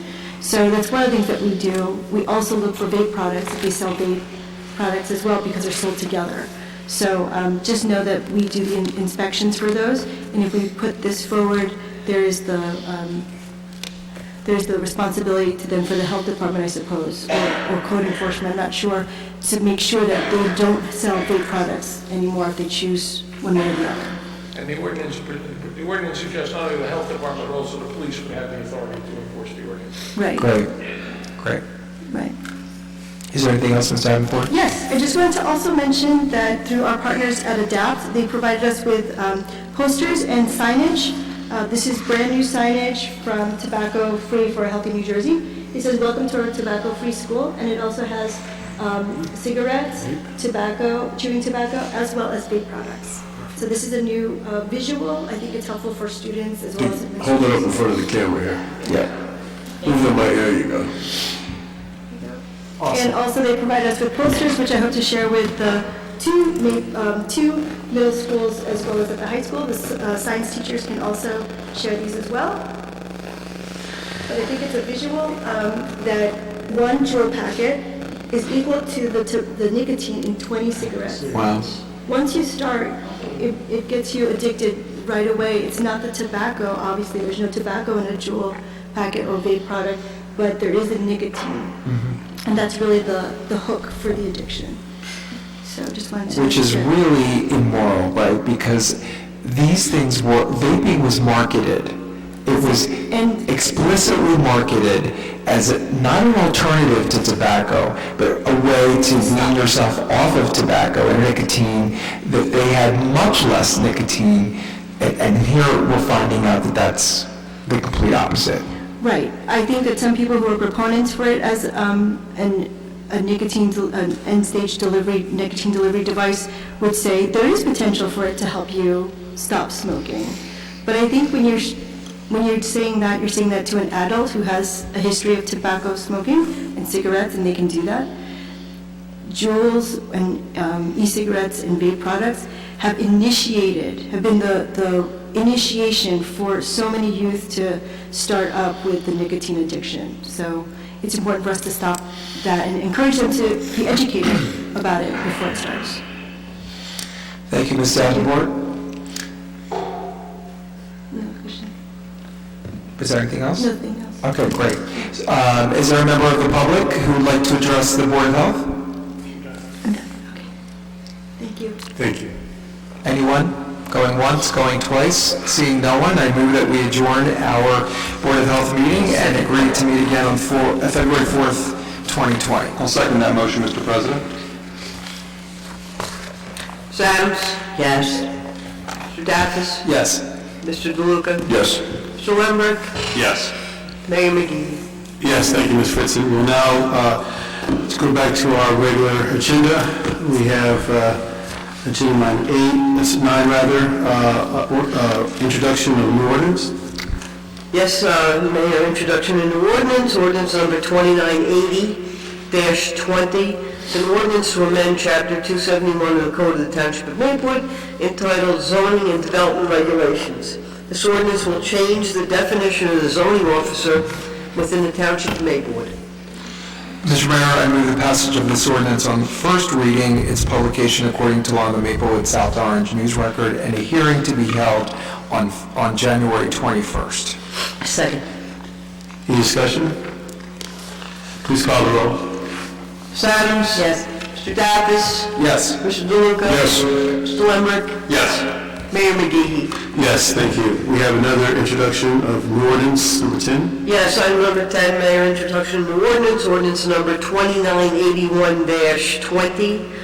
Bond ordinance providing for improvements to the pool utility in and by the Township of Maplewood and the County of Essex appropriating $1,600,000 therefore, and authorizing the issuance of $1,600,000 bonds or notes of the Township to finance the cost thereof. Mr. Mayor, I move passage of this ordinance on first reading, its publication according to law in the Maplewood South Orange News Record, and a hearing to be held on January 21st, 2020. Second. Any discussion? Please call the roll. Ms. Adams? Yes. Mr. Dacus? Yes. Mr. DeLuca? Yes. Mr. Lambert? Yes. Mayor McGee? Yes, thank you. Our last introduction ordinance, number 11. Mr. Mayor, item number 11, ordinance number 2982-20, refunding bond ordinance of the Township of Maplewood in the County of Essex, New Jersey, providing for the funding of an emergency appropriation to pay for Phase 2 of the Woodland Building renovation project, appropriating $360,000 therefore, and authorizing the issuance of $360,000 refunding bonds or notes in the Township for financing the cost thereof. Mr. DeLuca, can we get a motion? I move the passage of this ordinance on first reading as publication according to law in the Maplewood South Orange News Record and a hearing to be held on January 21st, 2020. I'll second. Any discussion? Please call the roll. Ms. Adams? Yes. Mr. Davis? Yes. Mr. DeLuca? Yes. Mr. Lambert? Yes. Mayor McGee? Yes. Thank you, Ms. Fritzen. We're now at agenda item number 12, our discussion items. Ms. Adams. Yes, thank you. As we heard from many of our residents and neighboring communities' residents, there is concern about the county's plans to move forward. I did write some comments earlier so that I wouldn't ramble on, but I do have a couple that I want to make as a result of my conversation today with Freeholder President Gill. He had a meeting, a capital projects meeting yesterday with the administration of the county, and they are committed to doing open public meetings before the freeholders vote as a final vote on this. They're being asked tonight for a first reading of an $8 million in the budget for this project at the zoo. $4 million of that is from the state, $4 million would be coming from the county budget. I'll let that sink in for a sec. So as I said before, February 22nd is, unless we hear differently, is public town hall on this topic specifically. So they want to, Mr. Gill wants to see how the electeds feel. He's interested. Mayor Parisi in West Orange has already expressed his support for this, which is no surprise knowing Mr. Parisi on this issue with regard to the county. If the planning board gives their approval for it, Brendan Gill said it would be harder for him to vote against it. However, he did have many questions he said he laid out to the county administrator the county executive and has not gotten many answers to those questions, some of which he and I discussed as well. But I just want to give you just a little statement that I wrote, and I want to thank everyone who spoke this evening, because I find this kind of troubling in the process. I think this was something that is desired by the executive, frankly, and who is not accustomed to getting pushback on much that's happened at the Turtleback Zoo. So I've reviewed the master plan that was submitted to us at the end of last year. After a careful review of it and emails from the county, I remain convinced that the expanding of the zoo's footprint by 1.5 acres just for this project into the reservation, the removal of 135 trees is not necessary to improve the educational facilities that the county is saying this will do. Existing facilities have not been looked at as possible updating with creativity in mind and ways to expand it that may not look exactly like the 500-seat amphitheater they want, but I think that should be considered very seriously. We were promised transparency in this process, and yet according to the master plan, there were, as Ms. Woods talked about, the public meetings, that really there was only one in the plan that said it was public, and that was February of 2018. There were workshops and conference calls up until that, and then the master plan was completed in November of 2019, a full year and 9 months after the last meeting that they had that they list. And this was after the public came out and elected officials came out. and asked for a master plan for the zoo, and then it finally came out at the end of the year. The draft plan of this master plan was never shown to the public for input, even after all the opposition to the amphitheater this past summer, when really before being finalized, there should have been an opportunity for the public to see the draft of the master plan and comment, knowing that the proposed quote-unquote conservation pavilion was actually the outdoor amphitheater. The project is on West Orange Planning Board agenda tomorrow night. I'm going to try to attend. The planning board doesn't have much power over the county, obviously, to alter this plan, and definitely no power to stop it. So I think it's important for us as governing bodies to weigh in on behalf of our constituents.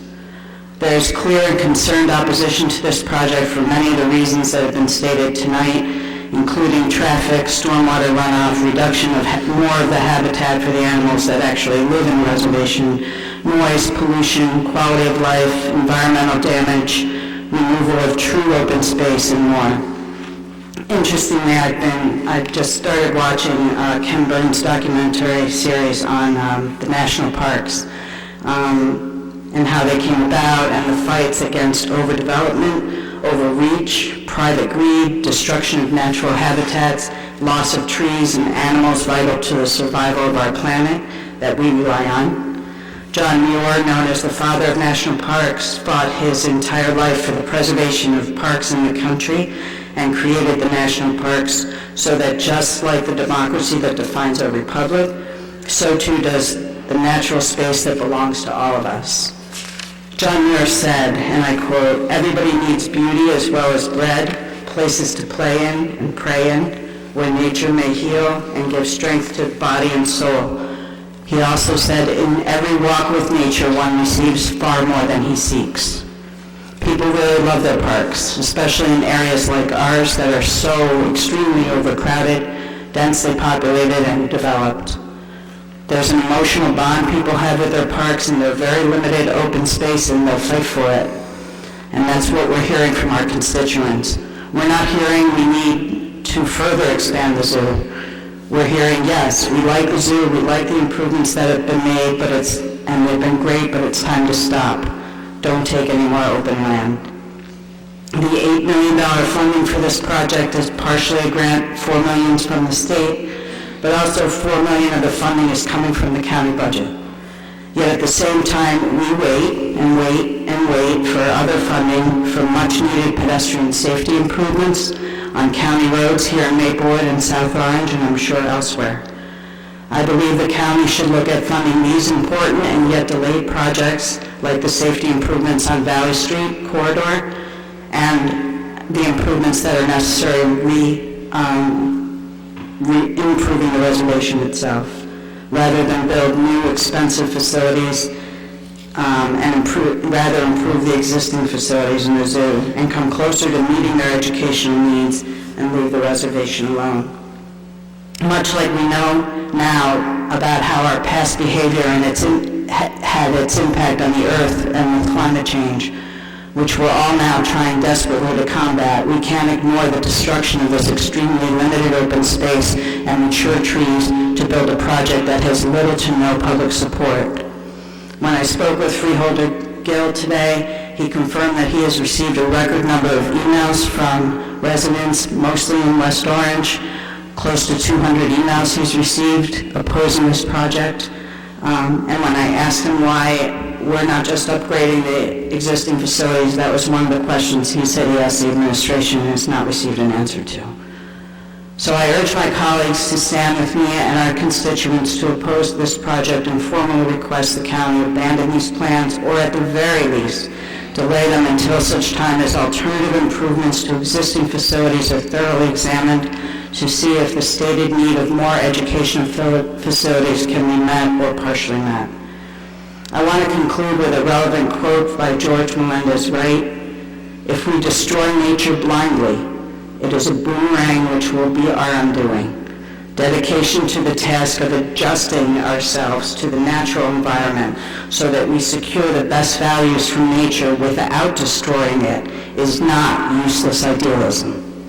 It is good hygiene for civilization. It is far better to pursue this course of adjusting to the natural environment than to relax in despair and allow the destructive forces to operate unchecked. So, that's my discussion item for you. Mr. Mayor? Mr. Lambert? Thank you. I'd like to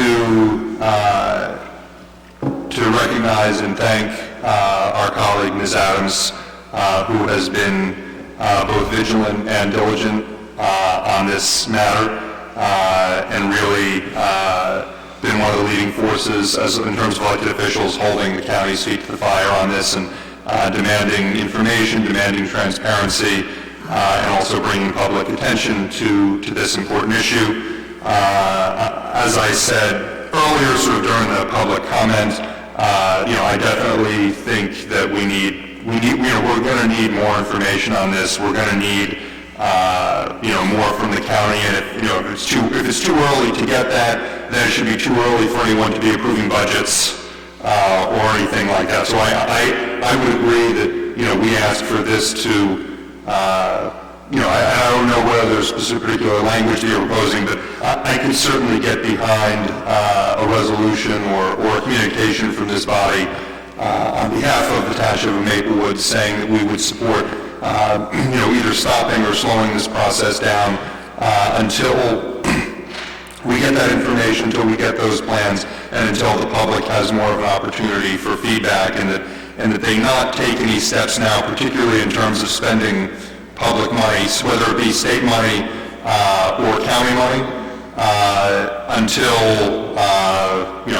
we have more information, until the residents of Essex County, and particularly the communities surrounding the reservation and the zoo, have a chance to review that information and provide feedback. And the fact, as you said, there's $4 million from the county, which is very directly our money. It could be going to projects right here, but even the $4 million from the state, and that's our money too. State money is not free money. That's money that, could otherwise be going to any number of projects, including funding our schools and other important places that state aid can go in our community. So, we shouldn't just spend it because we can get it, because there's a lot of very worthy things that we can spend state, county, and other public money on. So, that's probably just a long way of saying that I agree with you, and I appreciate your efforts on this, and I think that we need to send a clear message from our township that the county needs to slow down on this, and certainly, my concern, as I stated earlier, take us to a point where we're sort of, in for a penny, in for a pound, we're sort of past the point of no return, where we've already sunk so much cost and other resources into this that we can't undo it until we know exactly what we're jumping into, and I don't think we have that yet. So that's what I have to say, Mr. Mayor. Mr. Daffis. Thank you, Mr. Mayor. I concur with Mr. Lumbert's statements, and I want to thank Ms. Adams for your eloquent advocacy, really. I couldn't agree with you more, and I do think that there's a lot more information that we need to receive. Did you get any sense from your conversation with President Gill about the timeline here?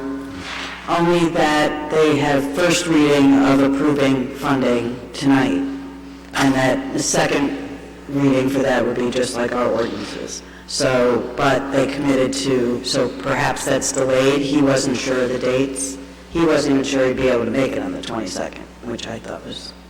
And you mentioned in your remarks that there were about 10, and others here have this evening, there were about 10,000 signatures from West Orange residents opposing the project. The woman from West Orange. And that the West Orange Council, the legislative body, is most likely in support of the project.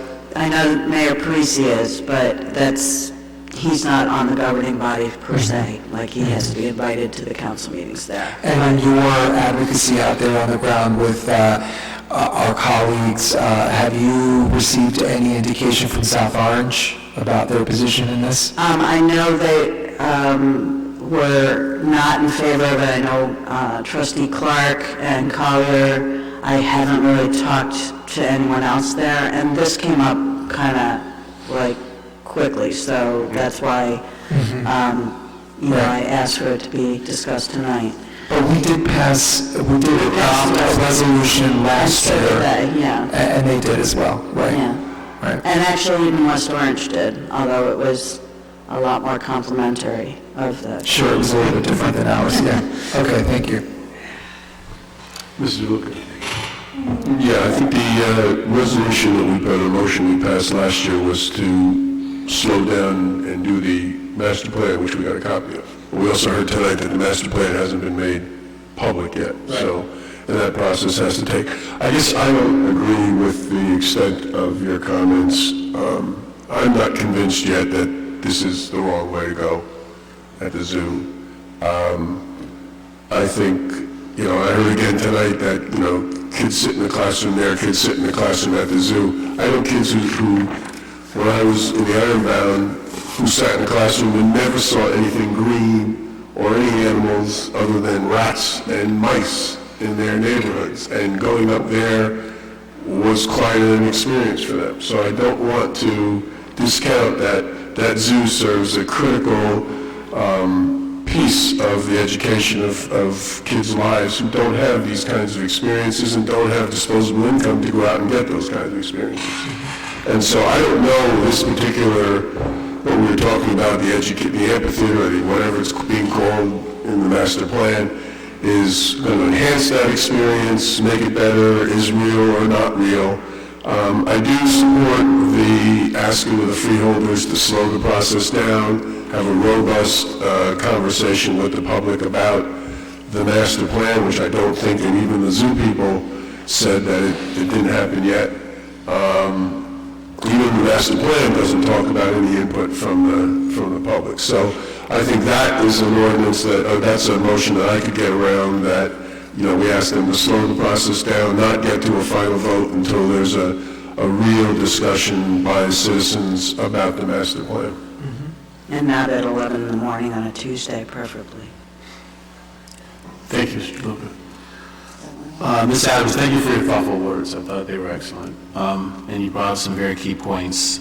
Some questions I had, you addressed in your words. I think taking a look at the existing facility makes a lot of sense. Just like a home, you kind of decide to redo the bathroom before you put an extension on the house, theoretically. Just basic, things that we do as individuals, residents. The key that I think we've heard tonight is process, and to a certain extent, the lack of.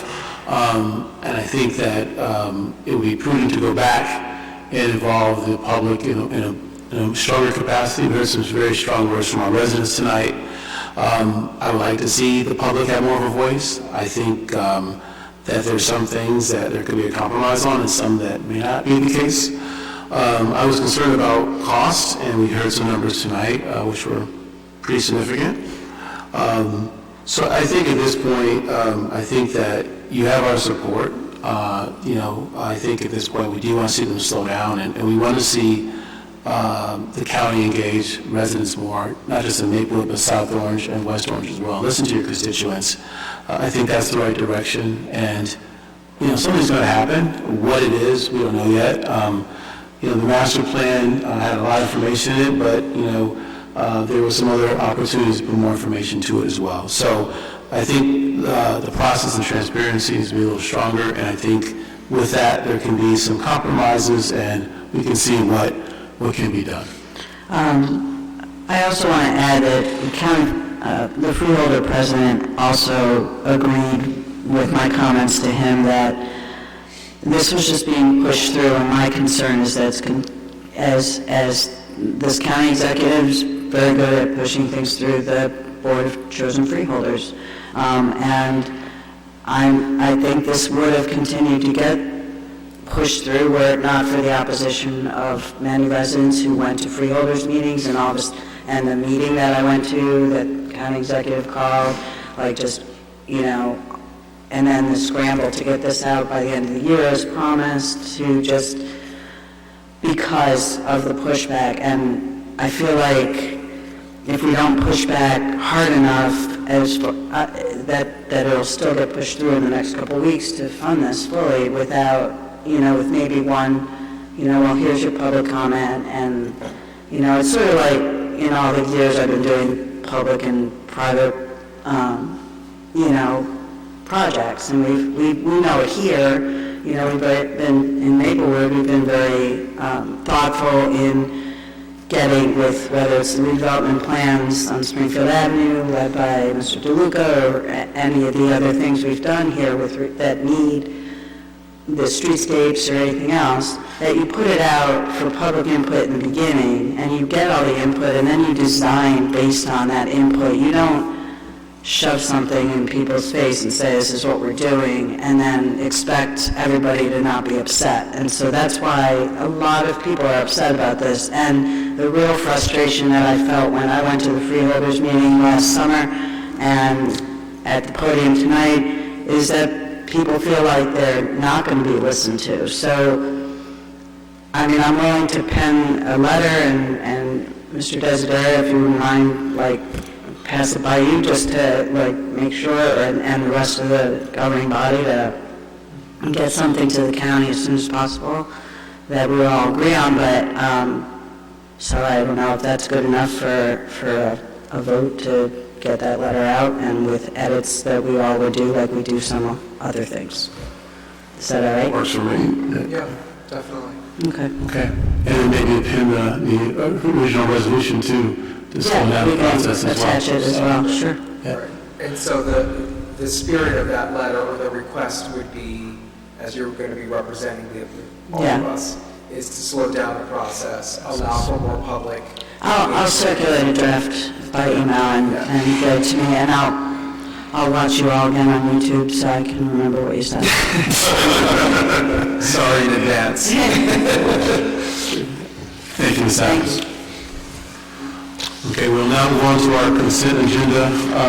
Before I take a motion, please note that, as discussed, number 8, we're pulling out of the agenda, and also number 11 through 13, we're going to vote on those separately. So I will entertain a motion. Mr. Mayor, I would like to move adoption of the resolutions listed as items 1 through 7, 9, 10, and 14 through 19 of the consent agenda. Second.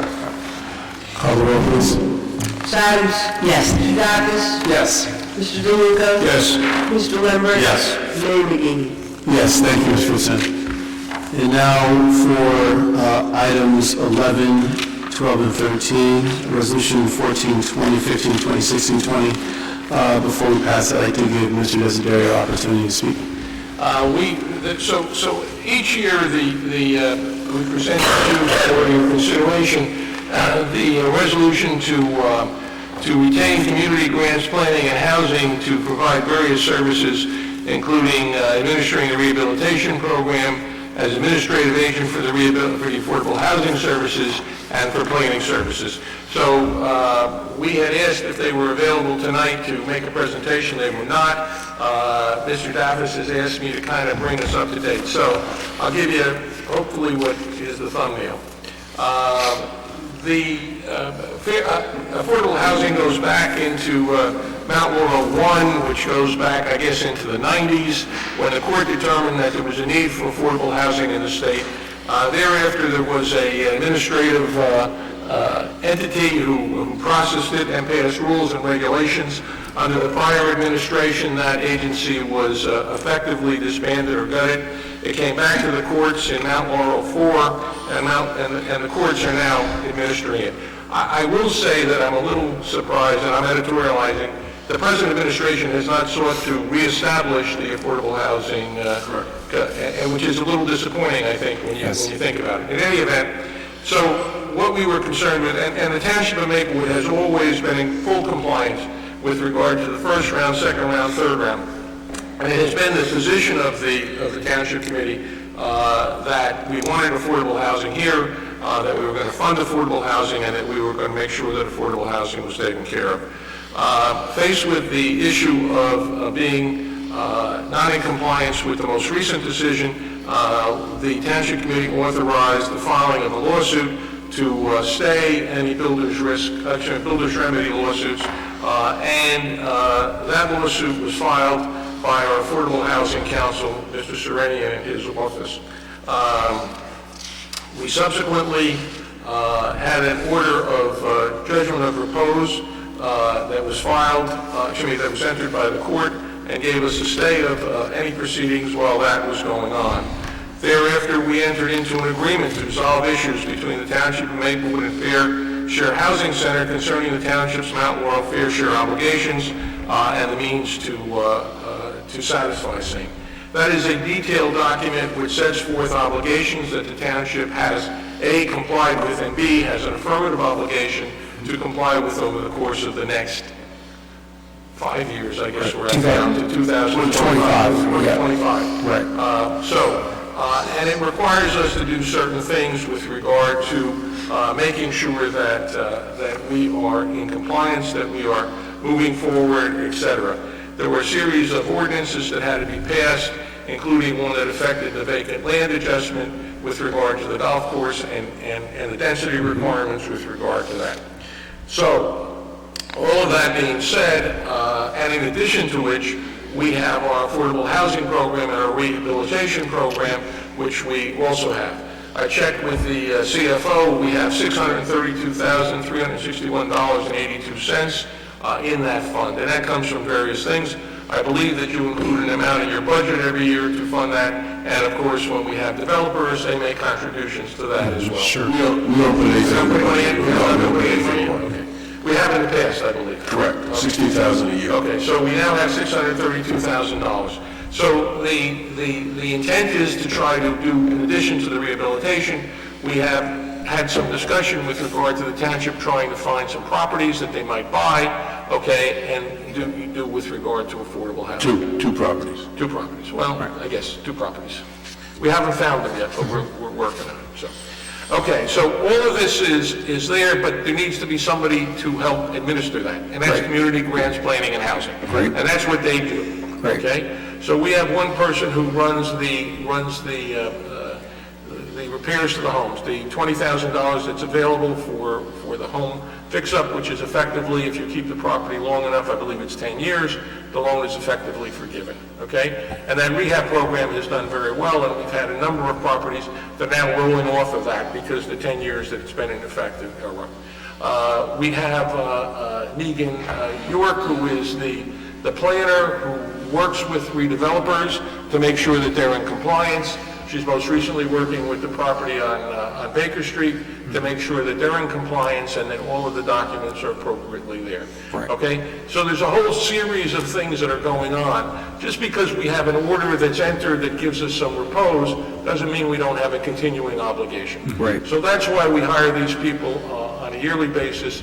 They're very competent, they're well-known in New Jersey, and it's my recommendation that they be reappointed for 2020 to provide the services that they provide to the township. So I don't know if that answers your question. It does, Mr. Desidero. I really appreciate that. Okay. And I think that's great to have that on the record this evening. Thank you. Good. Thank you, Mayor. So somebody going to... I move resolution 1420, 1520, 1620. Second. Please call the roll. Ms. Adams? Yes. Mr. Daffis? Yes. Mr. DeLuca? Yes. Mr. Lambert? Yes. Mayor McGehee? Yes, thank you, Ms. Ritson. We are now at item number 14, public comment on any subject matter. So if anyone has anything to say, please approach the front. Okay, seeing no one, we'll move on. Item number 15, reports from departments. I do believe we received a report from our CFO. Yes. So, all right. Okay, moving on to item number 16, administrative reports. Ms. Viveros? Thank you, Mayor. Township Committee. This evening, Mr. Calvin Bell was rice noticed with regard to a hearing with regard to his employment. I'd like to go over exactly what would be reported tonight. Beginning in June of 2018, as I took on the role as Maplewood's business administrator, I was tasked to review operations for all township departments, as you know. As I reviewed operations specifically within each department, specifically Public Works, there were issues related to reporting of incidents, hiring of staff, and morale within the department. At the beginning of 2019, I again brought my concerns to the Director of Public Works regarding reporting of incidents and poor morale within the department. I worked with the Director throughout this time, facilitating a culture study in early spring of 2019, followed by other employee-related trainings, such as anti-bias training, in hopes that the study and various trainings would be a step in the right direction. Nevertheless, there were additional incidents where employees hired failed to report to work, approximately 20 grievances filed for improper distribution of overtime. Moreover, there was an incident related to the safety of employees that was not reported to the proper chain of command, which resulted in various disciplinary actions, one including to the Director. Additionally, following the failure to report the incident, there was again failure to report to meetings that required DPW representation and information from the Director. These failures to appear were addressed on various occasions throughout 2019. Issues of abuse of time were also brought to Mr. Bell's attention. A second suspension was served as a result of the abuse of time and insubordination. Most recently, I received an email on January 3rd from a Tiffany at Giordano, who I may say is our vendor for marketing of recycling materials. That is where our current vendor who collects the recyclables takes it to the facility. She advised me that they would no longer be accepting our recycling as of Friday, January 3rd, because the township owed them approximately $57,000 and were past due 90 days. I took immediate action by calling the vendor and worked with the finance staff to figure out a way to process payment. Because I was able to speak to the vendor and provide assurance that they would get paid, services were resumed. Today, I met with Mr. Bell along with the CFO to ask about the outstanding invoices from Giordano. When Mr. Bell came into my office, I showed him the email that I was copied on and directly sent to his attention. I asked Mr. Bell why the invoices were not paid, and he stated that he did not know and did not provide any justification or explanation for his failure to ensure payment. As a follow-up, I stated that when I called the vendor to rectify this issue, they stated that all invoices were sent to the Director and the assistant to the DPW Director. My second question was then regarding if there were any communications from the vendor via telephone, email, etc., related to these outstanding invoices. He stated he did not recall. Prior to this instance, there were others. One related to the landscaper over the summer who stopped services, and I put Mr. Bell on notice about the non-payment issue but received no explanation then. Most recently learned the vendor for purchasing of biodiesel fuel had similar issues of non-payment. These services are vital to the township and its residents. The jitney services depend on the fuel, and recycling has to be taken to a facility for processing. The issue of non-payment to various vendors, and given that there was no justifications, I am recommending that the township consider terminating Mr. Bell's employment. In addition, the issues related to Mr. Bell's conduct related to insubordination and neglect of duties are at a point where operations have been and are compromised. Furthermore, I recommend that we place an advertisement to seek a replacement as soon as possible. Thank you, Mrs. Veros. Any discussion? Yeah, just a process question. Mr. Bell is here. He's asked this to be in public. Are we going to give him an opportunity to say anything before we take a final vote? Yes, we can do that. Or his representative, I guess. Okay, so that would precede the motion? I think so. Yes. Okay. I think that... It it seems like you're being given that opportunity. I'm so excited. I have a question or two. I was listening quite attentively, and I must admit my hearing is not as good as it used to be, but from what I heard, first of all, I'm aware that she sent a notice on January 3rd for us to have the opportunity. Excuse me. Just when you think, What is the feedback? Maybe pull the mic away a little. Sorry, we want to be able to hear you and not that. I understand the notice of January 3rd was submitted, which I received a copy, giving us an opportunity to have an open public meeting discussion of whatever it was that was going to be discussed in private session tonight. Well, in listening to what the young lady had to say, I think I heard her say something about today things were happening, and things that were happening after the January 3rd communication that she sent saying that we could appear, or we had an opportunity to ask if we wanted to have it public. Well, that gives me great concern, and I don't mind telling you, as a trial lawyer, I'm happy, because I think I sort of caught her with a little problem. She's got the problem, because my client had told me that she discussed with him today, or was it yesterday? Today, I guess it was, certain things that she mentioned about on the record today that she could not possibly have had on January the 3rd when her notice was sent out. So it sounds to me as if she had planned on communicating a request for your body to agree to terminate my client, predicated upon something she's going to have set up between the 3rd and today. Because clearly she's talking about things that happened today.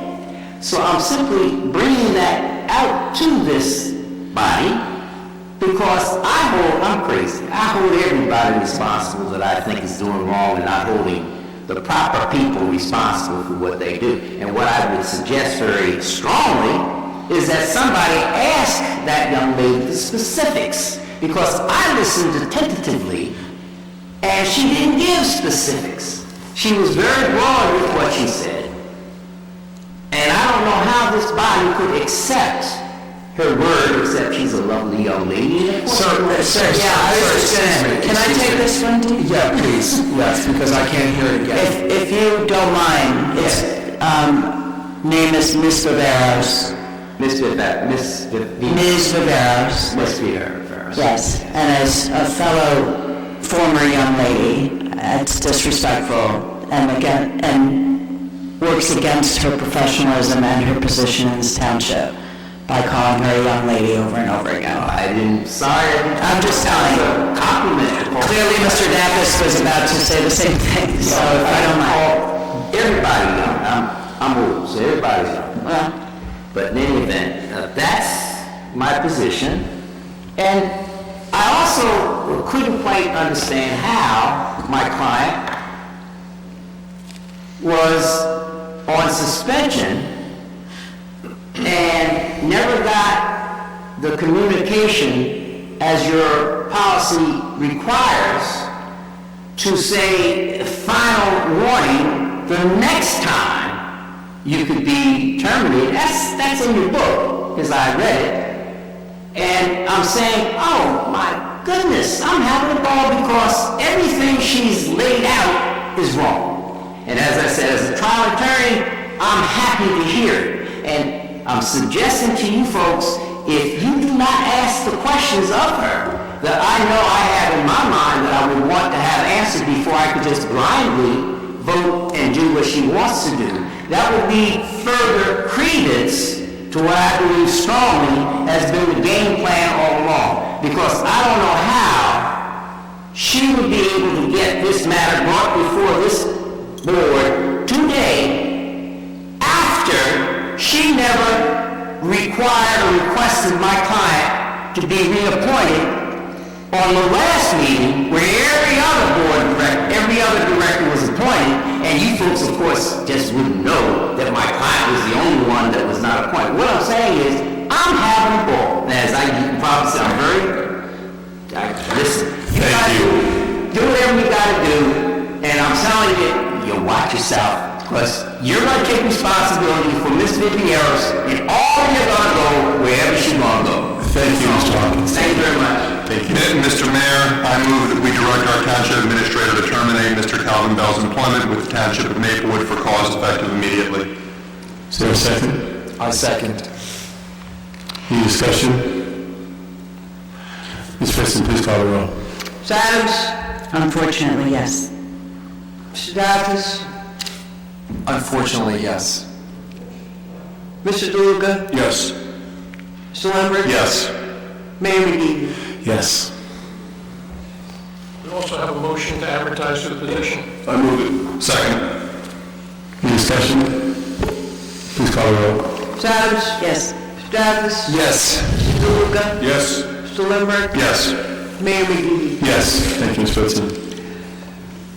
Ms. Oliveros, do you have anything to report? I do, Mayor. I sent out a communication to the Township Committee regarding the recycling collection and disposal. There were some options that we wanted to create in order to widen the pool of vendors to the Township. I just wanted to go over that there were two options in detail, breaking out the collection into 2 days, into 2 sections. If there were any questions with regard to that, but I just wanted to let everybody know that. I would move you going out to bid like that. Second. Any discussion? Please call the roll. Ms. Adams? Yes. Mr. Dapkus? Yes. Mr. DeLuca? Yes. Mr. Lambert? Yes. Mayor McGee? Yes. You can get a memo, by the way. I have one other item. I was recently given the opportunity by our automotive mechanic who handles all of our maintenance. There is an opportunity while they were at the car dealer that there is a grant for an electrical bus. The I guess the trade-off is that we would trade in one of our older run-down, older jitneys in order to get to this grant. So I just wanted to have your permission that we apply for the grant and that we do the trade-in. Yes, please. Yes. Capital Y, yes. They would also do the installation of the electrical component for the jitney. That'd be awesome. Terrific. So just one thing, we've had problems with jitneys over the years and not being able to navigate the hills in Maplewood. So I think you're going to have to look at the power of these engines and match it to what we have, the big engines we have. So I'm not sure, I just don't know the specs. So that would be important. That's a good point. Because we had some initial jitneys we had could not handle the hills, even on all the routes, because when you come up from even on the west side of town, on the east side of town, when you come up those hills from Valley up, it just is tough. Okay. So that would be the only thing, is make sure the specs are comparable. Thank you, Mr. Lugo. Make sure it's a Tesla, because our Teslas can handle that. Certainly can. And that's all I have, Mayor. Thank you, Mrs. Veros. Mr. Desiderio. I have no report, Mayor. I have something, Mr. Bennett. Any questions for Mr. Desiderio? Last meeting, and I don't have the minutes, but I know we did this. We agreed to go out for the auction of the liquor license. I did? Yes, at $350,000, saving it. So I want to get that moving. It takes 2 advertisements. There has to be 30 days in between. So I think we ought to shoot for advertising it in March, or the end of January into March, the end of January into February, and having the auction in March. Where does that get advertised? I'm sorry? Where does that get, something like that, a liquor license for sale by a municipality get advertised? Well, in the ledger, and Just in the legal notices? I mean, we have the last one. I clearly remember the conversation. Yes. Okay, we'll take care of it. Okay. Thank you. And can we advertise it in other locations or just? Yes, we can. Yeah, we can put it wherever we want it. Yeah. You can advertise in more places. I think it would be good to be in something like NJ Biz Yes. magazine. Okay. Yes. I agree. Something that the developers chapters, maybe ICSC, there's a New Jersey chapter. That's a great point, and more touch points. Yeah. And we sent it out to like a slew of people also. Right. But we are removing the restaurant requirement, the food requirement, we're limiting it to Springfield Avenue Special Improvement District, so. Yeah, those things should be highlighted. So we need to just get a timeline so that, because we also want to work with the partnership to create an inventory of properties that are available, and even sponsor a tour for anybody who might want to come take a look at the avenue. So, but we need that's critical. The date of the both advertisement and the bid. Thank you. That's all I have. Thank you, Mr. Luca. Ms. Fritzen? Happy to be here, Mayor. No support. Do you have a cold by any chance? Could you tell? We're happy to have you as well. I needed one more thing. I needed you to mute your mic. I was trying to get you to mute your mic. Well, between you and I, both of them. I know, the two of you. Welcome back, Ms. Fritzen. Yes, welcome back. Thank you. Awesome. Okay, we're now at agenda item number 17, reports from elected officials. Ms. Adams. Okay, thank you. I just want to update everyone. We've been meeting for actually, and just to clarify for people who wonder who organizes the Soma Celebrates Women stuff, it started 2 years ago. This will be the third year we're doing it.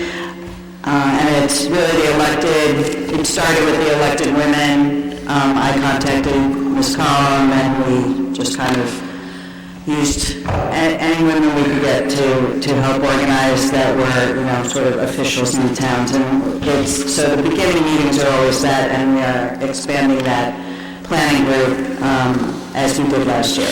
This year it'll be an entire year of recognizing women on the 100th anniversary of the ratification of the 19th Amendment, which happened in August 1920.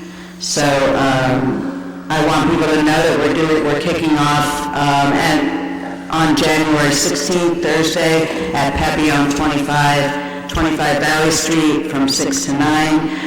You can find all the information for all the events. We'll be doing at least one event every month this year. You can go to somawomen.org. You can also go on Instagram at Soma Celebrates Women and Soma Celebrates Women Facebook page. And we are encouraging and begging and pleading and asking that men come out to celebrate women as well. All men are invited to all of the celebration events, just like we'll be there, all the other things. So I'm waiting for confirmation on the date of the Wear White for Women photo in front of Town Hall. I'm shooting for Saturday, March 7th at probably around 10 a.m. I actually need to ask this body because, Ms. Collins involved, and so she would like this body to consider allowing us to have mimosas in that lobby while we wait to take the photo. But we need permission of this body to do that. Can we do that by motion, Mr. Desidero? Okay, I'll move it. Second. It's not raucous or long or anything. Well, it won't be long. With that group, I'm not sure we can promise it won't be raucous. Yeah, but it won't be raucous because of mimosas, let's put it. Maybe we'll table the roll, because... Oh, okay. So, I don't know, have Mr. Desiderio take a vote, roll call? Oh, I'm sorry, she's not here. Yes, that's fine, so we table it. You looked over it. I told the committee last night that I would ask, so... On the motion, Ms. Adams? Yeah, Mr. Dapkus? Yes. Mr. DeLuca? No. Mr. Lembrick? Yes. Mayor McGee? Yes. Thank you. And then, so as I said, there'll be more events, and we'll have, just go to somawomen.org, and then also all the social media stuff. And we'll be printing up a full calendar for the year as dates come around, but we're planning a pretty robust thing this year to celebrate women's right to vote. So, thank you. Thank you, Ms. Adams. Mr. Lindbergh. Mr. McGee, I have no report. Thank you, Mr. Ledbetter. Mr. Daffis. Thank you, Mayor. I have one item to highlight for the public. The Maplewood Community Board on Police will be hosting its first community forum on February 9th between 2 p.m. and 4 p.m. at the Borgdorf in the community space. Light refreshments will be available. It's a free event.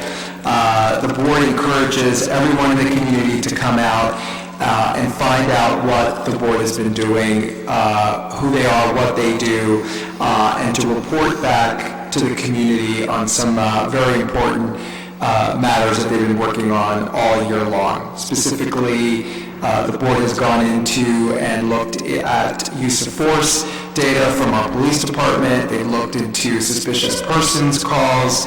They've looked into traffic stops and have some interesting things to report to the community, and look forward to engaging the community in our work going forward. Thank you. That's all I have. Thank you, Mr. Daffis. Mr. DeLuca. Mr. Mayor, I have no report. Thank you, Mr. DeLuca. Maybe we shouldn't move them to the beginning. There we go, exactly. I have just a couple of items. First one is that on Monday, January 20th, we'll have our annual Martin Luther King event at Columbia High School at 2 p.m., hosted by the CCR. It's a wonderful event. This year's theme is youth. So it'll be speakers and dancing and music, and it'll be a wonderful event. There's also a volunteer event afterwards, and for those who are interested, they're also going to have luminary candles which you can light on that evening to remember Dr. King's message and the movement. But that's at 2 o'clock at Columbia High School. Also this Saturday, I can pull up is Soma Rocks. It's for the Achieve program. They do a great job with allocating funding for deserving youth so they can have music and music instruments in our community. And then finally, I want to recognize that this Sunday at 3 p.m. at South Orange Middle School, our very own Mayor Mintus, if you will, Victor DeLuca will be honored by the South Orange Civic Associations for the Martin Luther King ceremony, social justice, public policy, community. So if you're around 3 o'clock on Sunday, please come out and support. Congratulations, Mayor. Congratulations. And finally, I just want to say thank you to all the team and the staff for last Wednesday. It was a wonderful event. I appreciate you taking time out of your New Year's Day to be there, and my family appreciates it, and it was wonderful, and thank you so much, and welcome back, Ms. Fritzen.